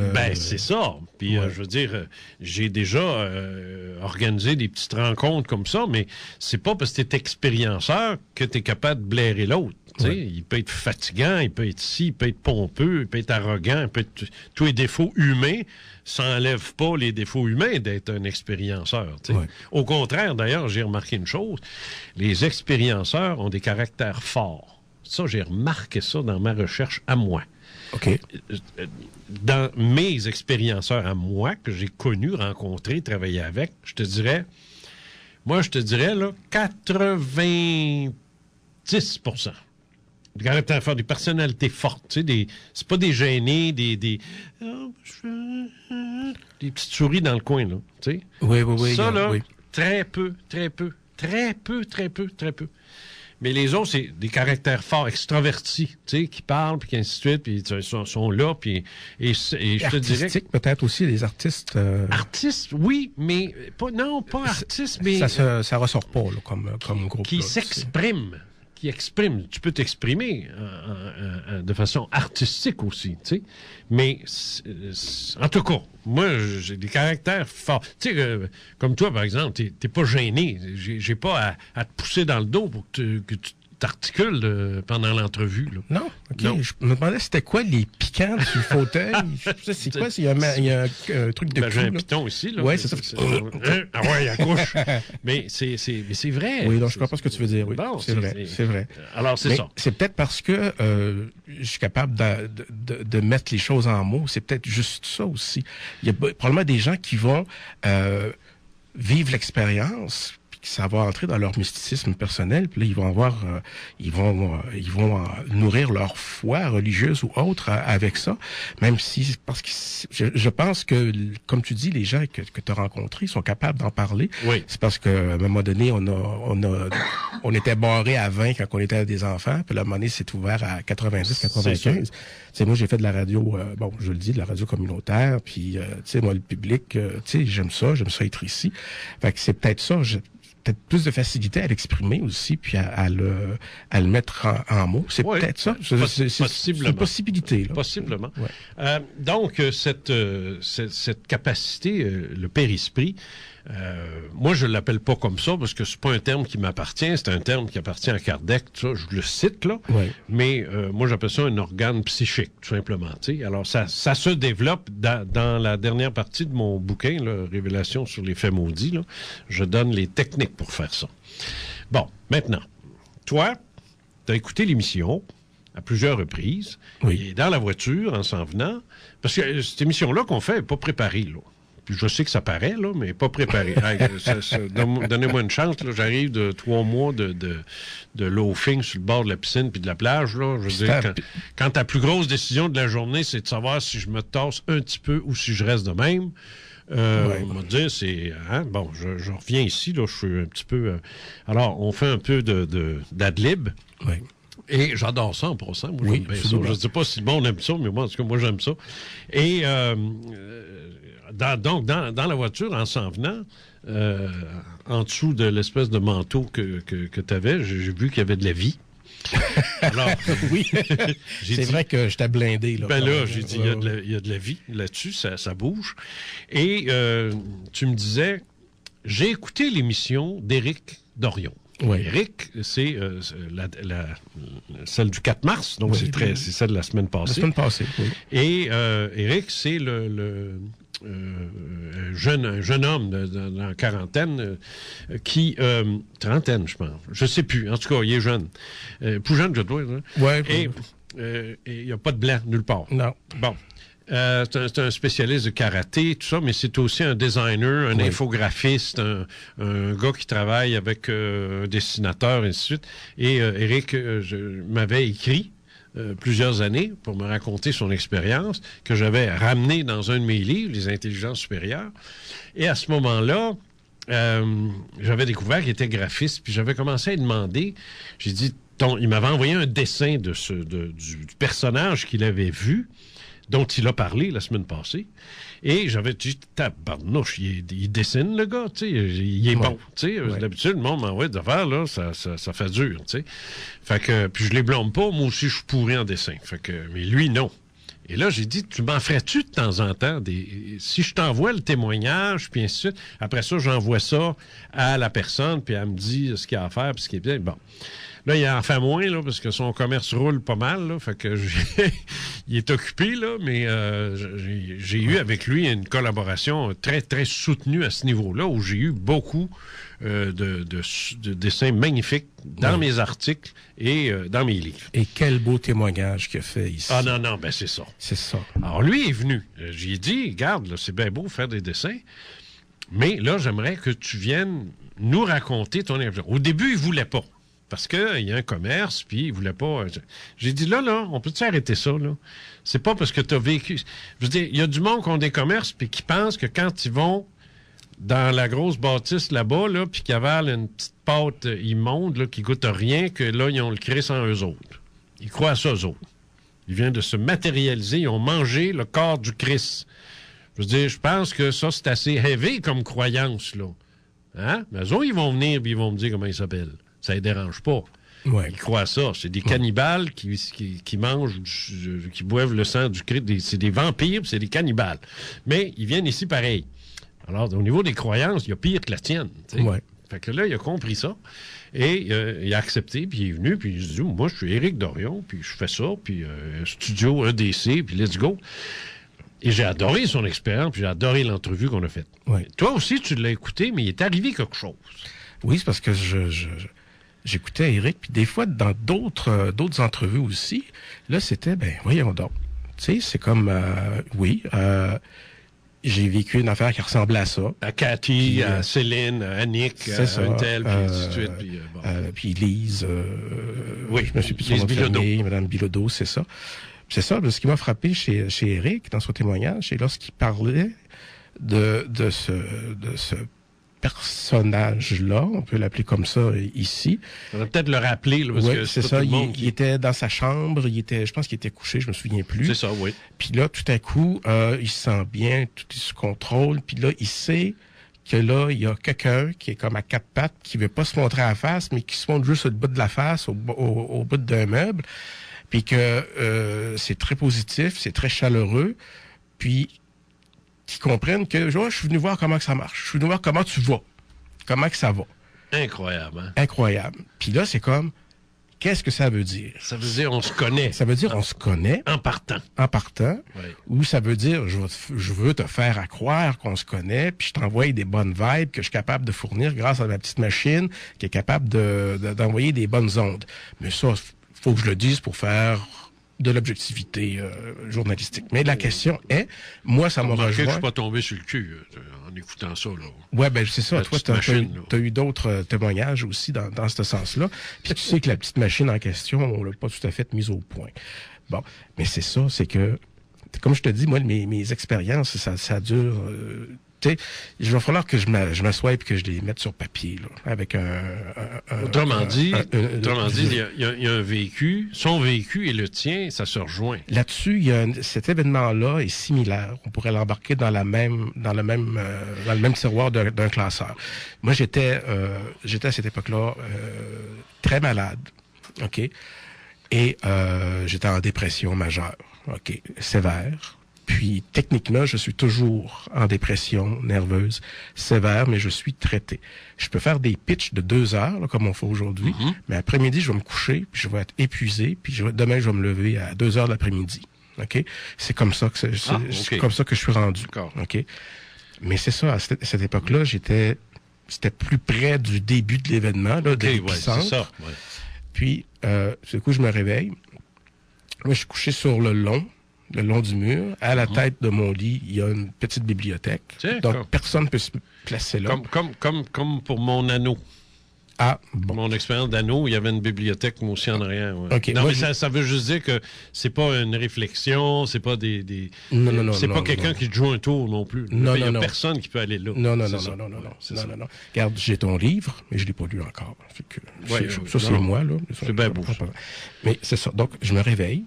Puis j'ai l'impression d'être là. Je suis pas spectralisé ou quoi que ce soit. Non. Puis la façon dont mon appartement est fait, le studio dans lequel j'habite, la porte d'entrée donne évidemment sur le corridor. Et lorsque j'ouvre ma porte d'entrée, ça jette de la lumière dans la partie cuisine.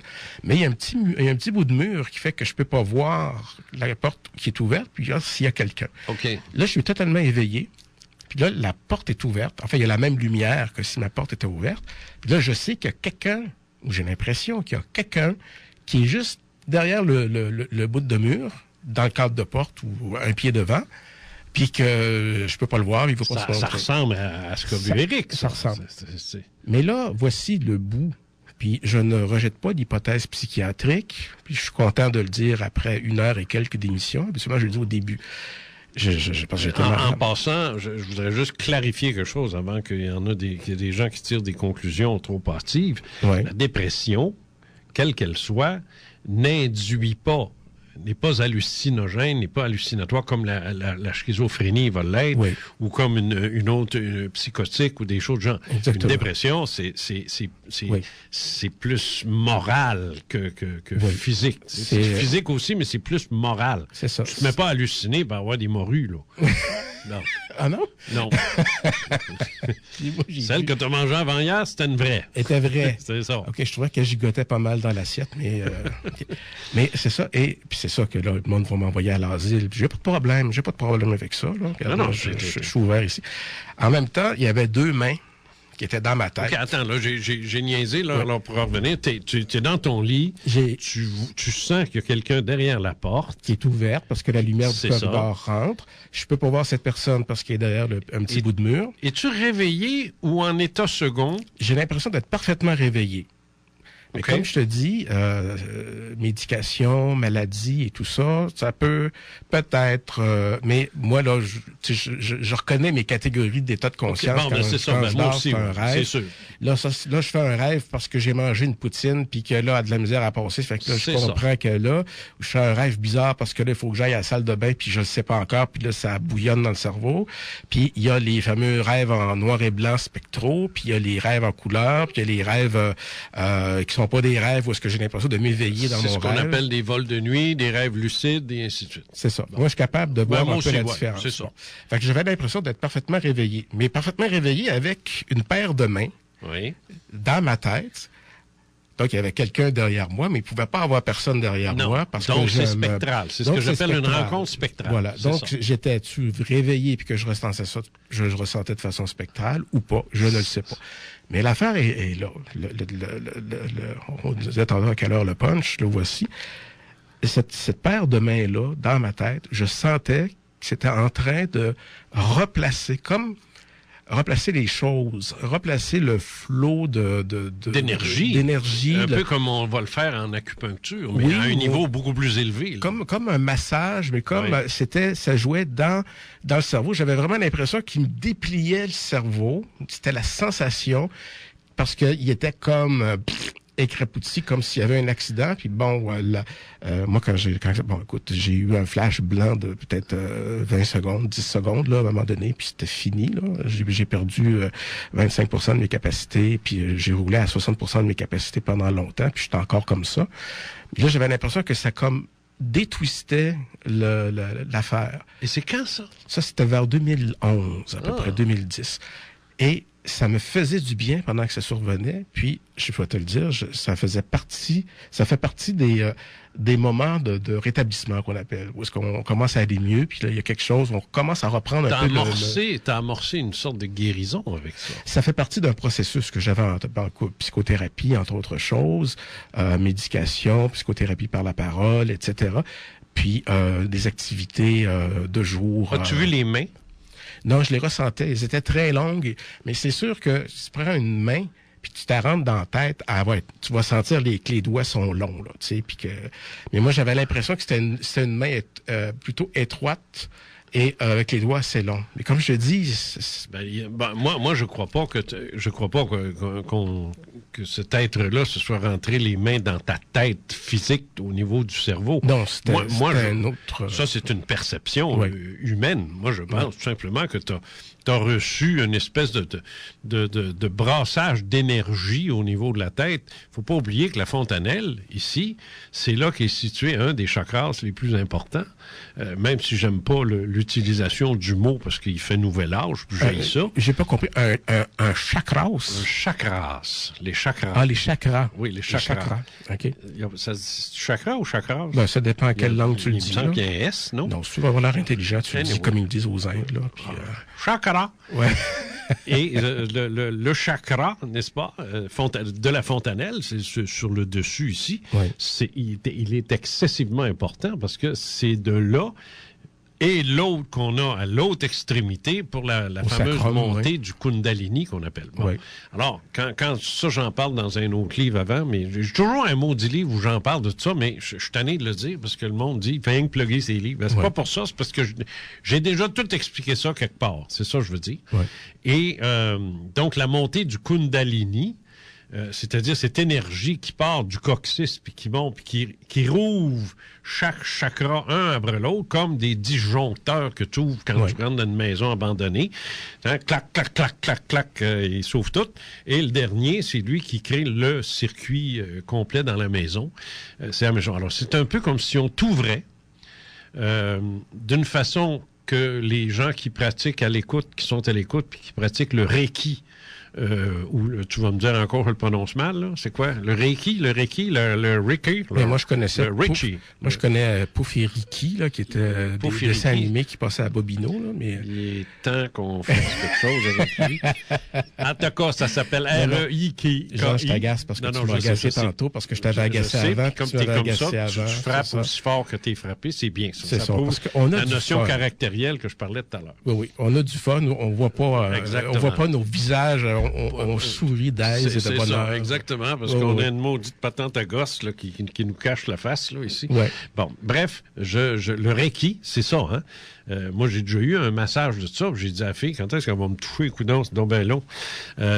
Oui. Ils te mettent les mains au-dessus du corps, mais exactement. C'est les énergies, puis tout ça, je me suis dit, c'est facile à vendre, ça.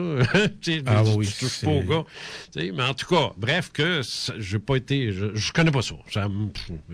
Mais j'ai l'impression que le summum du Reiki, ce serait ce que tu as vécu là. Oui. Avec cette espèce de...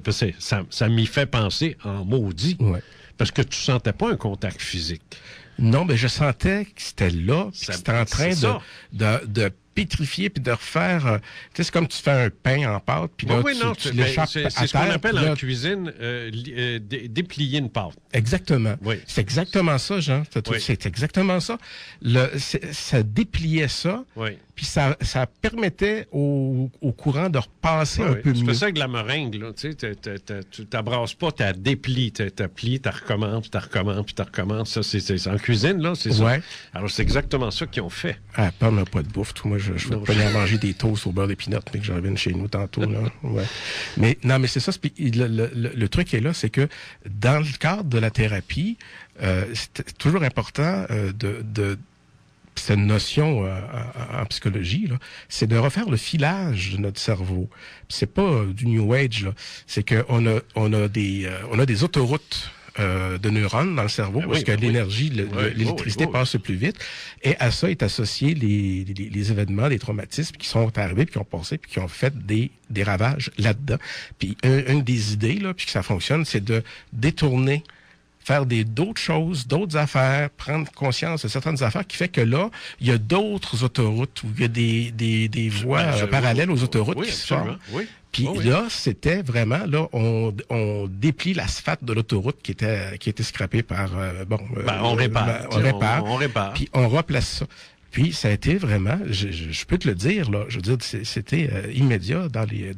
Dès le lendemain, je me sentais un peu mieux. Mais de me sentir un peu mieux, à ce moment-là, c'était énorme. Comprends-tu? Des gens qui vivent de la dépression ou qui ont passé par une dépression qui était moins importante ou qui sont en dépression comprennent tout de suite ce que je veux dire. Tu sais, ça peut aller loin, la dépression. Mais c'est ça. Ça peut aller au suicide. Exactement. Exactement. C'est dur d'aller plus loin que ça, là. Exactement. Ouais. Exactement. Bon, écoute... Fait quand Éric Dorion parle de tout ça à ton émission la semaine dernière... Ça t'a ramené à ça. J'ai dit, oui, c'est ça. C'est carrément ça. Puis quand il y avait la crainte, il parlait qu'il allait se coucher, là, puis qu'il était sûr qu'il avait peur dans le noir, puis tout ça. Moi, je me souviens, j'étais rendu j'avais 9 ans, puis comme j'avais régressé à l'âge de 2 ans, je pouvais plus aller me coucher dans ma chambre, dans le noir, parce que j'avais peur, parce que j'écoutais l'émission Alerte dans l'espace, là, UFO. Oh, mon Dieu. Tu sais, puis là, j'étais là, j'avais peur. Puis là, je prenais une course, là. Je prenais une course à partir du salon, je venais le bec à papa puis maman. L'espèce de petit blond hybride là, qui dirigeait ça. Oui, Ed Straker. Oui. C'était très bon, ça. Surtout les 4 derniers épisodes. Ça venait d'Angleterre, ça. Oui, c'était britannique. D'ailleurs, pour la petite histoire, c'est la première émission de Jerry et Sylvia Anderson. Ça, c'est l'escadrille sous-marine, Supercar, les Sentinelles de l'air, Capitaine Scarlett, Joe 90, Service secret. Et ça a été leur première série télévisée faite avec des acteurs humains. Ils avaient fait un téléfilm juste avant, dont on a repris des éléments dans Alerte dans l'espace. Puis après ça, ils ont atteint le sommet avec la série Cosmos 1999, qui était la plus grosse série télévisée de l'époque, qui était tournée entre 1974. Oui, c'était excellent. J'aimais ça, moi. D'ailleurs, il y avait un épisode extraordinaire. Il y avait des concepts métaphysiques aussi dans ça, assez avancés. La première saison. Première saison, d'ailleurs, il rencontre à un moment donné cette personne qui a l'air d'une veuve. Elle est habillée en noir. T'as le sol qui est tout carrelé, noir et blanc, un petit peu tordu. Puis là, cette dame-là était la sagesse. Elle venait expliquer tout le cheminement de cet équipage humain sur la base lunaire dont la Lune a quitté l'orbite terrestre. C'était absolument fascinant. Il nous reste une dernière demi-heure. J'aimerais qu'on aborde, après la pause, c'est ça? J'aimerais qu'on aborde un aspect qui a été... on n'aura pas le temps de faire ce qu'on voulait faire ici. C'est ça qui est le pire. Hein? Non, tu vas revenir. Tout simple ça. Quand tu auras de la voix, là. Oui. Faut-il que je prenne une carte de membre, monsieur le metteur en ondes? Non. Ah, c'est bien. Merci beaucoup. Et j'aimerais que tu nous parles de Dieter. Dieter Spiegel, oui. On revient. CJMD 96.9, c'est quoi? C'est l'Alternative Radio. L'Alternative Radio. Ciao, arrivederci, buonasera.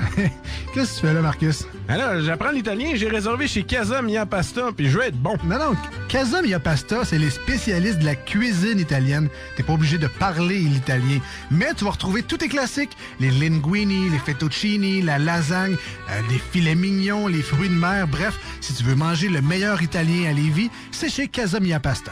Pour réservation, faites le 88 903 9393, 88 903 93 93 ou directement sur place au 38 rue Charles Acadieux, derrière les Galeries Chagnon. Et profitez maintenant du service de livraison de 16h à 22h. Suggestion simple pour être généreux sans tomber dans les cadeaux clichés. La boutique L'Inventaire Trouvailles et Inventions est la solution cadeau, sans compter qu'il y a des dizaines de gadgets pour agrémenter votre vie. À vous aussi, allez voir Manuel Labbé sur la rue Saint-Joseph. Il va vous trouver ce que vous cherchez ou ce que la personne que vous voulez gâter cherche. Quel que soit le budget, il y a de tout pour tout et tout le monde, même ceux qui ont tout. Support flexible pour tablette, moule à glaçons funky, speakers à induction, kit de mixologie, clé USB Star Wars, faux suspendu pour plan de tasse à salade pour lunch. Allez chercher l'article désiré au 786 Saint-Joseph-Est à Saint-Roch. Magasinez en ligne au boutiquelinventaire.com.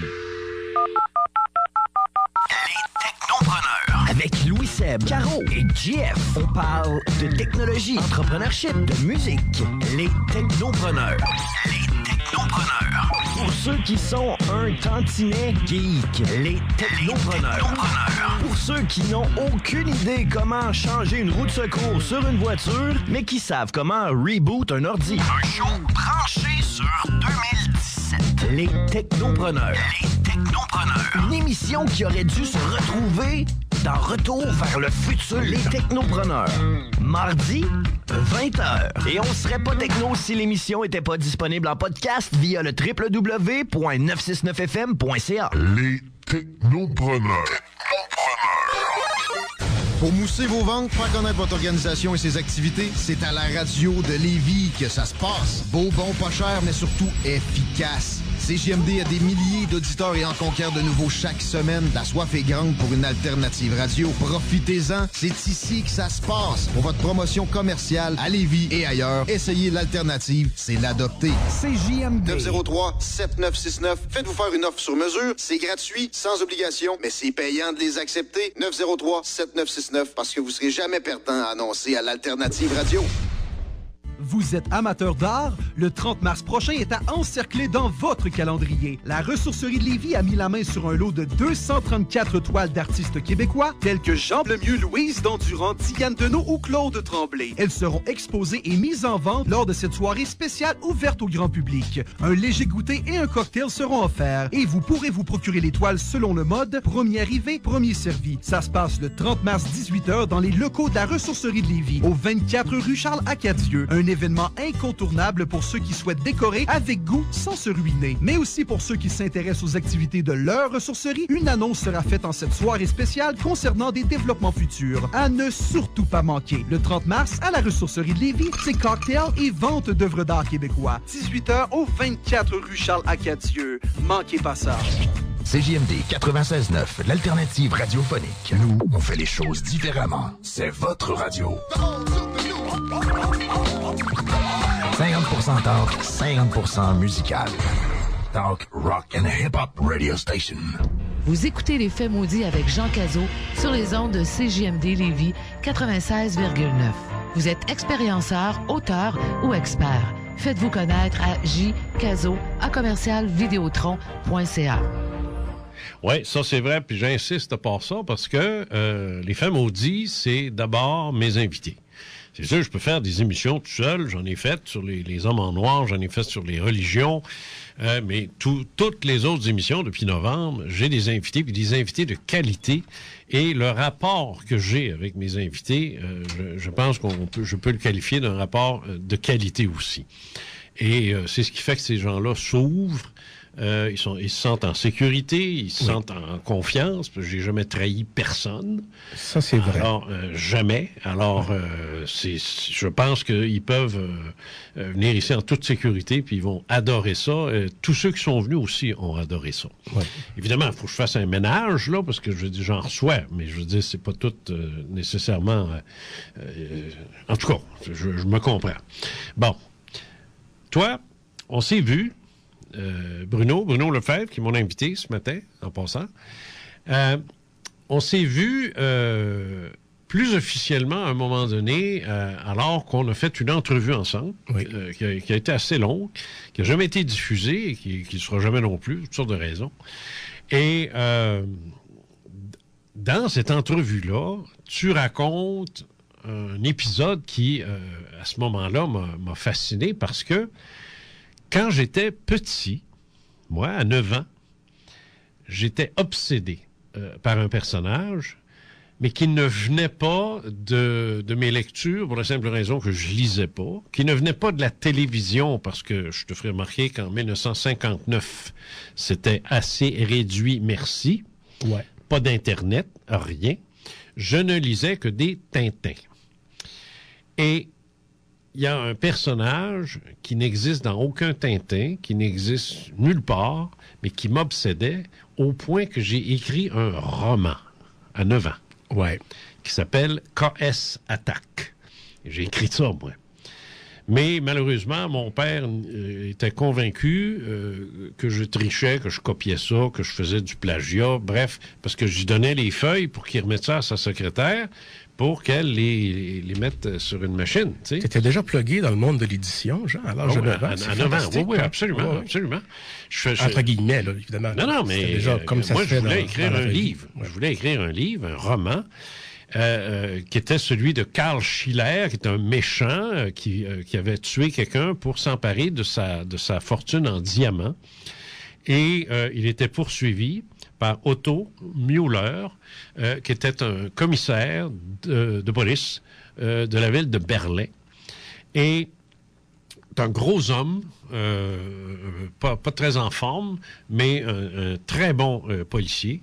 Et la haine qu'il avait pour ce Karl Schiller-là, c'est quelque chose. Et éventuellement, Otto Müller va mourir assassiné par Schiller. Ça, j'ai 9 ans. Je te répète que j'ai pas pris ça à TV, ça n'existait pas. Il y a une complexité formelle dans le récit qui est impossible à avoir à l'âge de 9 ans. C'est ça. À moins d'être un sourdoué, ce que je sais pas que non, tu pas es du ou tout. non. Non, pas du tout. Au contraire, parce que j'étais pourri à l'école. Pourri. Et je ne m'intéressais à rien. J'étais pas un surdoué, Bruno, je te le dis tout de suite, je ne suis pas encore.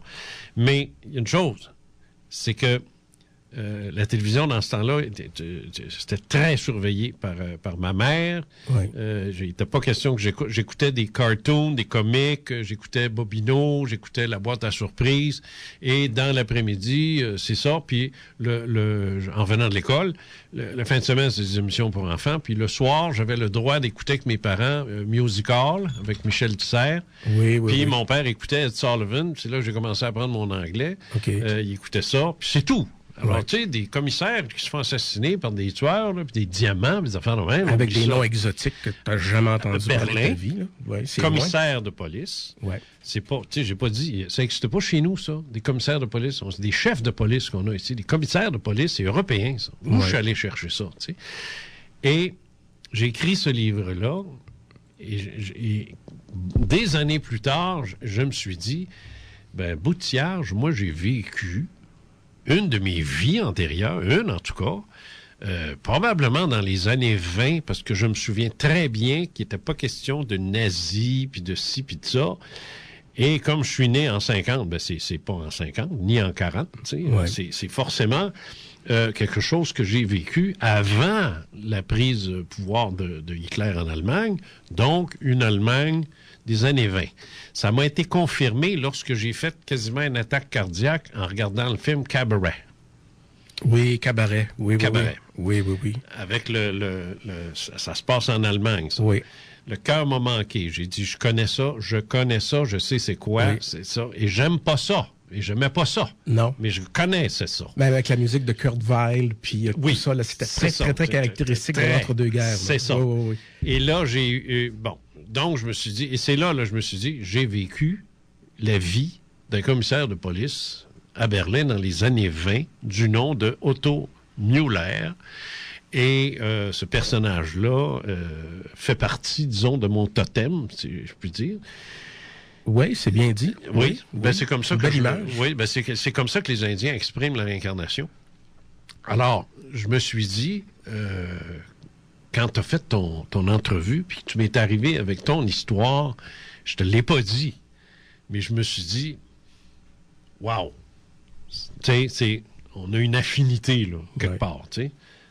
Qui es-tu, monsieur Lefebvre? Qui as-tu déjà été?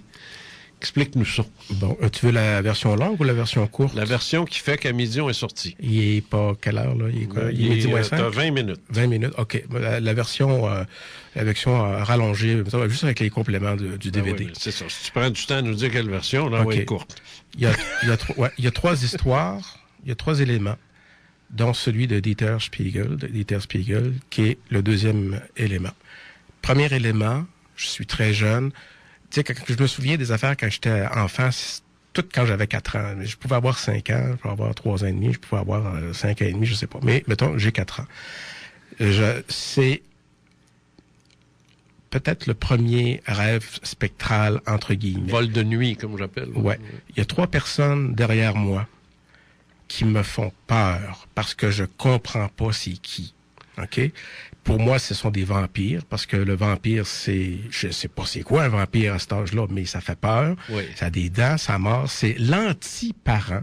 Tu sais, ça t'aime pas, là, puis ça tient pas, tu sais, puis là, t'es lâché lousse, puis là, t'as ça. Et là, devant moi, je suis avec ma gang d'amis de la rue, là, puis de la ruelle, puis tout ça. Puis là, je dis aux trois vampires, je dis, laissez-les tranquilles, eux autres, là. Prenez-moi, moi. OK. C'est pour leur laisser la paix. Fait que là, c'est correct, là, ça se précise. Et là arrive la chose la plus épeurante pour un enfant de cette époque-là, que j'ai vu dans les films de Abbott et Costello, c'est-à-dire qui étaient des comédies, c'est-à-dire un cercueil avec des pics dedans. Là. Il y avait ça dans les films une vierge de fer. Ouais, c'est ça. C'est le nom qu'on donne. Des films de momies, c'était ça. Des vierges de fer. Il m'installe là-dedans, puis là, je vois arriver les piquants sur moi. Oui. Puis au moment où ça se referme, puis que c'est sur le point de me piquer, tout arrête. C'est dans le noir. J'ai jamais été dans le noir consciemment comme ça. Puis il y a une suspension. Tout est suspendu. Puis il y a les trois stooges en arrière, les 3 vampires, entre guillemets, les 3 présences sont là. Puis là, je capote. Je suis comme laissé pendant 5, 6, 7, 8, 10 secondes à moi-même à être dans le vide puis à pas comprendre ce qui se passe. Fin de la première partie. OK. La deuxième partie. Ça fait exactement 1 mois et demi que j'ai quitté le nid familial. J'ai 24 ans. Oh, c'est longtemps après. Oui, c'est 20 ans plus tard. 20 ans plus tard. C'est un pet, là, 20 ans pour nous autres à notre âge. Oui. Mais de l'âge de 4-5 ans à l'âge de 20 ans, là, c'est l'infini. Là. C'est autre chose. C'est autre chose. Et moi, je trouve ça important parce que là, j'étais plus chez mes parents. J'étais dans une énergie qui était plus proche de la mienne, qui était en train de... Le périsprit, probablement, était en train de se... Faisais quoi à ce moment-là? J'étais parti à Montréal pour étudier en cinéma, à l'Université de Montréal. D'accord. D'ailleurs, les gens qui ont vu le film Arrival de Denis Villeneuve, c'est un film qui traite de cinéma. C'est un chef-d'œuvre pur et dur, 100% estampillé par moi-même. Au début, les centres de recherche, puis tout ça, c'est les pavillons de l'Université de Montréal où se donnent les cours de cinéma. Ah bon? Fait que ça, c'est vraiment, là, c'est un délit d'initié, mais c'est ça, c'est un clin d'œil parmi tant d'autres. Bon, voilà. Alors, je m'en vais étudier en cinéma. Là, je suis plus avec mes parents, je suis tout seul en ville, je suis chambreur chez une dame qui est une Française de France, qui est arrivée au Québec en 67 avec son mari. Ils sont venus à l'Expo 67 et ils ont tripé parce que c'était hallucinant, à cette époque-là, et ils ont décidé de rester. Puis là, elle était divorcée, puis là, elle louait une chambre chez elle pour des étudiants et tout ça. Et cette dame-là était une Parisienne, et lors de la guerre, la Deuxième Guerre mondiale, elle avait été sortie de Paris en train, puis l'avait chippée dans l'ouest de la France. Oh. Pour pas qu'elle vive l'occupation. Elle était juive? Je sais pas. Pourquoi est-ce qu'elle aurait quitté Paris? Il y a que les Juifs qui ont été inquiétés. Oui, mais c'est parce que c'était la guerre, donc ils voulaient protéger les enfants. Ils n'ont pas envie de vivre ça. Ils sortaient les sacré mon cœur, moi aussi. Ouais. Ben, c'est ça. Surtout quand elle avait 4, 5, 6 ans. Là. Ouais. Alors, tout d'un coup, bon, je dors. Une nuit comme ça, en octobre 1987. Et là, tout d'un coup, je m'éveille dans mon sommeil. Oui, OK, j'arrive une place. Ça, c'est intéressant, ça. Oui, ça, je pense que je n'avais pas vécu de cette non, c'est très rare. On ne fait pas ça toutes les nuits, là. C'est ça. Et je suis dans le noir, à peu près le même noir qu'à l'âge de 4-5 ans, mais j'ai fait le lien après. Ton corps psychique est sorti de ton corps physique. Il est conscient, mais exceptionnellement, ton corps physique est conscient de ce qui se passe avec ton corps psychique. Exactement. C'est très rare. Le point des vols de nuit. Ouais, le point d'énonciation de mon point d'observation du monde, puis de ma conscience du monde et de moi-même, et puis dans mon corps, il est ailleurs. C'est ça. C'est juste ça. Oui, c'est aussi niaiseux que ça, là. Mais ça a l'air compliqué, mais c'est niaiseux comme ça. Et là, bon, il se passe 2-3 petites affaires, là, dont un truc prémonitoire. Là. Je vais apparaître 4 chiffres, 1, 9, 9, 1, qui sortait du noir comme ça, qui s'élevait du noir, comme si c'était en pierre taillée. 1, 9, 9, 1? On est en 87, c'est 1991. Ouais. Puis, je vais te dire franchement, en 1991, écoute, c'était l'année de ma vie. Okay. C'était extraordinaire. Puis, je me suis fait des nouveaux amis qui sont encore mes amis aujourd'hui, 30 ans plus tard. Et il y a les mêmes 3 Stooges, là, les mêmes 3 vampires derrière moi, mais c'est plus des vampires. Je sais que ce sont des individus. Je sais pas quel type d'individus, mais ce sont des individus. Les mêmes. Ce sont les mêmes. La même vibration. La même vibration. La même fréquence. La même mise en scène, la même vibe. Okay. Là, mais moi, je comprenais pas à ce moment-là. Je n'ai pas fait le lien quand j'étais petit. Et là, devant mes yeux, s'allume comme un écran de cinéma. OK? Oui. Et là, ça, j'ai vécu ça aussi souvent. Ouais. Et là, je demandais aux gens d'y aller mollo. Je vais parler lentement. L'image montre l'intérieur d'un avion de combat ou de chasse. C'est la petite structure de métal avec des vitres. La carlingue. La carlingue. C'est pas un jet, c'est un avion à hélice. Et c'est comme si l'image qui était vue, c'était moi qui étais là-dedans. OK. Puis que je voyais ça. Comme on a un jeu vidéo quand on dit que tu joues à la première personne. Exactement, c'est ça. Puis ces jeux vidéo-là n'existaient évidemment pas à cette époque-là. Non. Et ce qui était vu au travers du hublot, c'était de l'eau. C'était la mer. Au-dessus de l'Atlantique, probablement? Un petit peu. Puis, c'était en train de tomber là-dedans. C'était en train de crasher. Oh non, la Manche! Oui, la Manche, c'est ça. Pendant que cette image-là roule, les 3... Ton foutu avion s'écrase. Oui, exactement. J'ai vécu l'écrasement, j'ai revu l'écrasement d'avion. Qui t'a coûté la vie. Qui a coûté la vie à la personne qui était animée par le moi supérieur ou le higher self. Ton esprit. Ouais. C'était pas moi. Non, je sais, c'est sûr. Quelqu'un d'autre, mais que... Jean Cazot n'a jamais été Otto-Mueller. Mon esprit l'a été. Exactement. C'est ça que je comprenais. C'est la grosse différence. Ouais. Ça. Et là arrive le moment où est-ce qu'on va perdre les 3/4 du monde. Il y a des informations qui se mettent à passer devant mes yeux. C'est comme si on me passait une feuille de papier avec du texte devant mes yeux. Un peu comme les nouvelles du Times à Times Square, là, quand on voit une nouvelle en haut. Là, c'est ça. Des lettres lumineuses. C'est ça. C'était comme une feuille de papier qui arrivait, puis là, ça disait ça. Puis là, c'était comme, OK, je comprends. La feuille continuait son chemin et disparaissait. Mais il n'y avait pas de feuille, puis il n'y avait rien d'écrit. C'était une forme... pensée ou peu importe. C'est ça, une forme pensée. Tu as tout à fait raison. C'était de la simple intelligibilité. C'est comme si on... ça disait quoi? Moi, je suis curieux. Ça disait, quelque part, ça disait vers 1940. Puis là, je disais, OK, je comprends. Mais moi, évidemment... La bataille d'Angleterre au-dessus de la Manche, c'est 41. OK. C'était dans ces eaux-là. Puis moi, l'éternel cocu, parce que je suis toujours le dernier à comprendre ce qui se passe, je comprends pas qu'on est en train de me lancer une shot, là, de m'expliquer, de me monter de l'affaire. Je comprends pas ça, là. C'est ça. Mais nous, on comprend. Continue. Ça te disait quoi?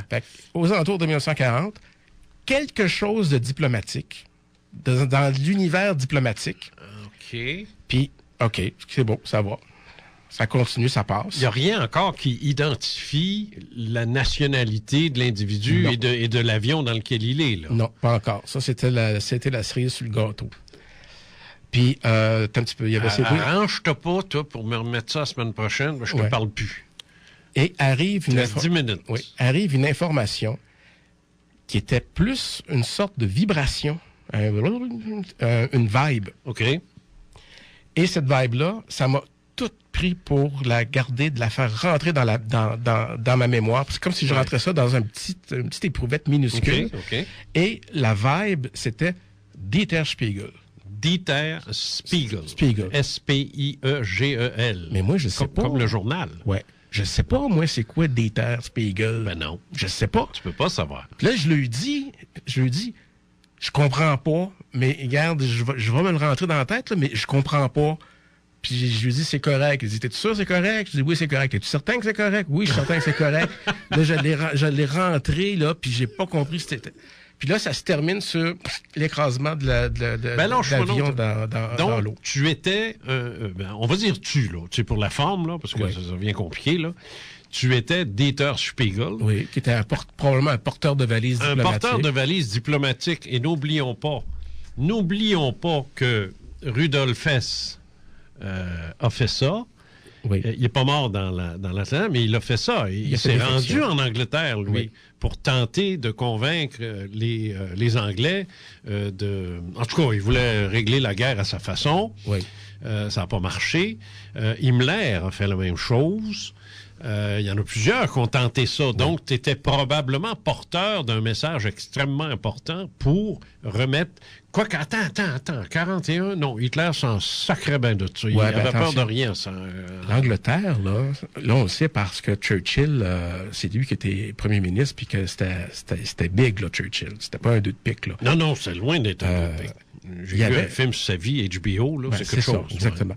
Il y avait dans le gouvernement britannique, il y a des gens qui étaient pro-hitlériens. Oui, puis Hitler voulait s'allier à l'Angleterre pour bénéficier de la flotte mondiale de l'Angleterre. Et surtout, empêcher les Américains de s'y installer. Exactement, pour bloquer les Américains avec la force navale, entre autres. C'est ça. Ça n'a pas marché, Dieu merci. Pas du tout. Non, Dieu merci. C'est ça. Donc là, mais tu étais probablement impliqué dans ça.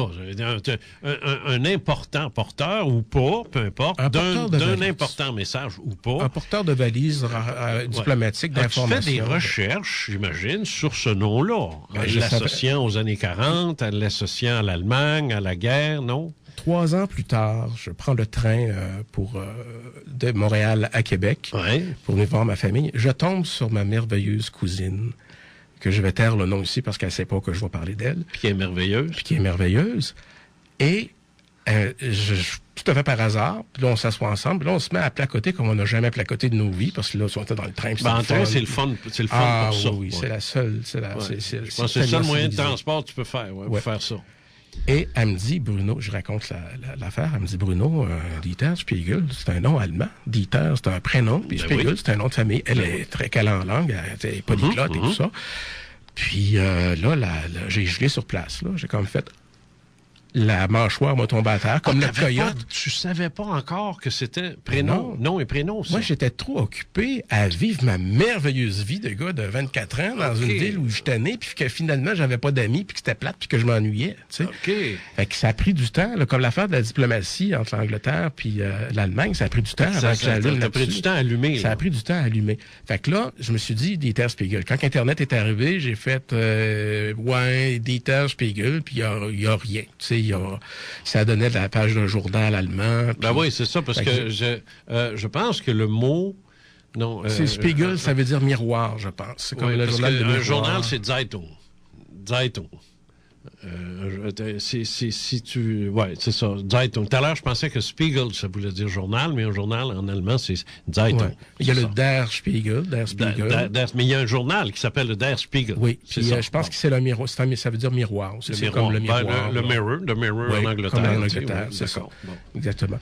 Ça, cette affaire-là, s'il nous reste combien de temps il nous reste? Comment est-ce qu'il te restait, Master Louis? 5 minutes. OK. C'est miraculeux. Je pense que je vais réussir à rentrer ça en moins de 5 minutes. Ben, c'est ça. Là. Ça, c'était l'événement Dieter Spiegel. Là, c'est majeur. Là, tu as un nom, tu as une nationalité, puis tu as un job, puis tu as une façon dont tu es mort. Est-ce que tu as exploré ça via la régression hypnotique? Oui, j'ai fait une douzaine de régressions hypnotiques en 2005. Oui, ça a fonctionné, mais ça prendrait au moins 1 heure d'émission. Tu es en train de te têter un autre show, là? Ben, j'ai accepté le fait que je suis un têteux dans la vie. Ah, bon, ben regarde. Alors, welcome to the club. Voilà, fait que si tu veux, on pourra revenir d'accord, là-dessus. OK. Mais là, ce coup-ci, Lise Bilodeau devrait être avec nous autres. OK. Parce que j'ai un plan d'émission. En fait, je vais te le dire demain, c'est un trip à trois. Es-tu marié?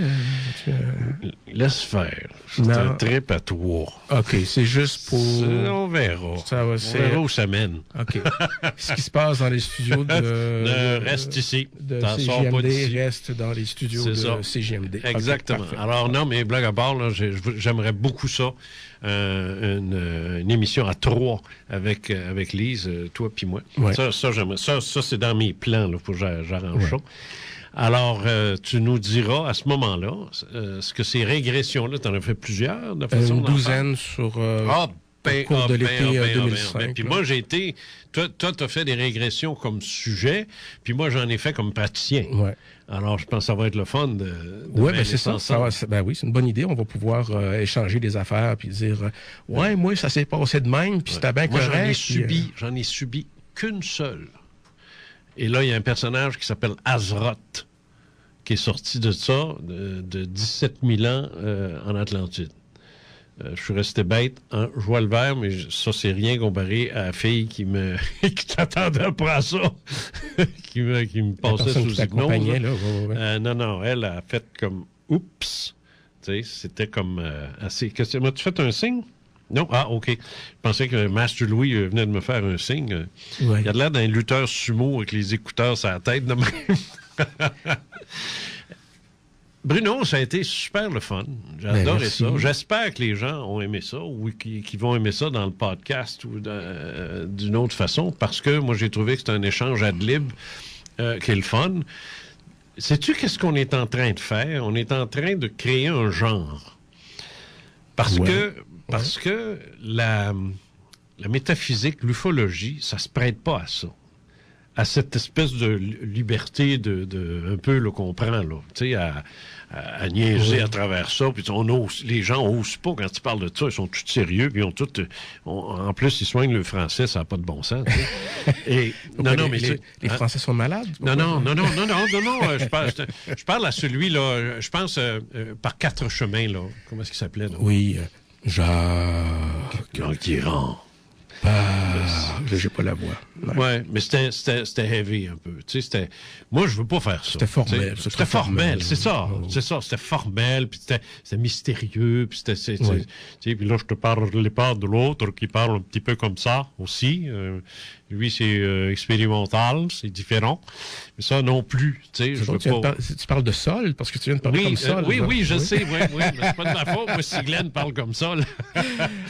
Alors, non, mais blague à part. Là. Ce que je veux dire, c'est que j'aime ça parce que si on se permet de niaiser puis d'avoir du fun dans une émission qui traite d'ufologie puis de métaphysique, c'est qu'on est sûr de notre coup.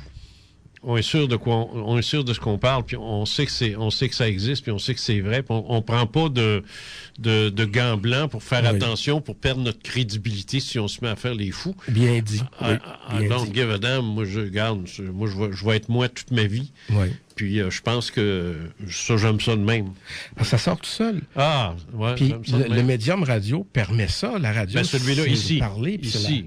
Tu peux pas faire ça au 93 ou non. ça. Là. Non. Ils donneront pas 2 heures d'antenne à faire ce qu'on vient de faire là. La vraie radio, elle se fait ici, elle se fait dans les radios communautaires, puis pas toutes. Non, c'est ça, parce que les commerçants, des fois, ils lèvent, puis le boss, puis il est nerveux, puis tout ce qu'ils pensent au code d'écoute, ça, c'est fatigant, ça. J'ai fait ça 45 ans. Moi, je dis, j'ai assez donné, là. Ouais. Mais là, ce que je fais là, ici, là, moi, j'adore ça. T'es d'accord avec moi, cette formule-là, Master Louis, on l'appelle demain. Master Louis. Oui, Master Louis. Il a insisté.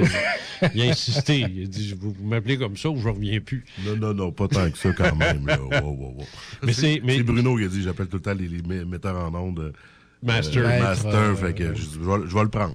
Mais dis-moi, es-tu d'accord avec ce que je viens de dire? Tout à fait. Ben, on a une alternative radiophonique ici. C'est ça, c'est une alternative. Et voilà, on fait pas ce que les autres font ailleurs, puis on permet à vous de vous exprimer librement. Librement, puis 2 heures.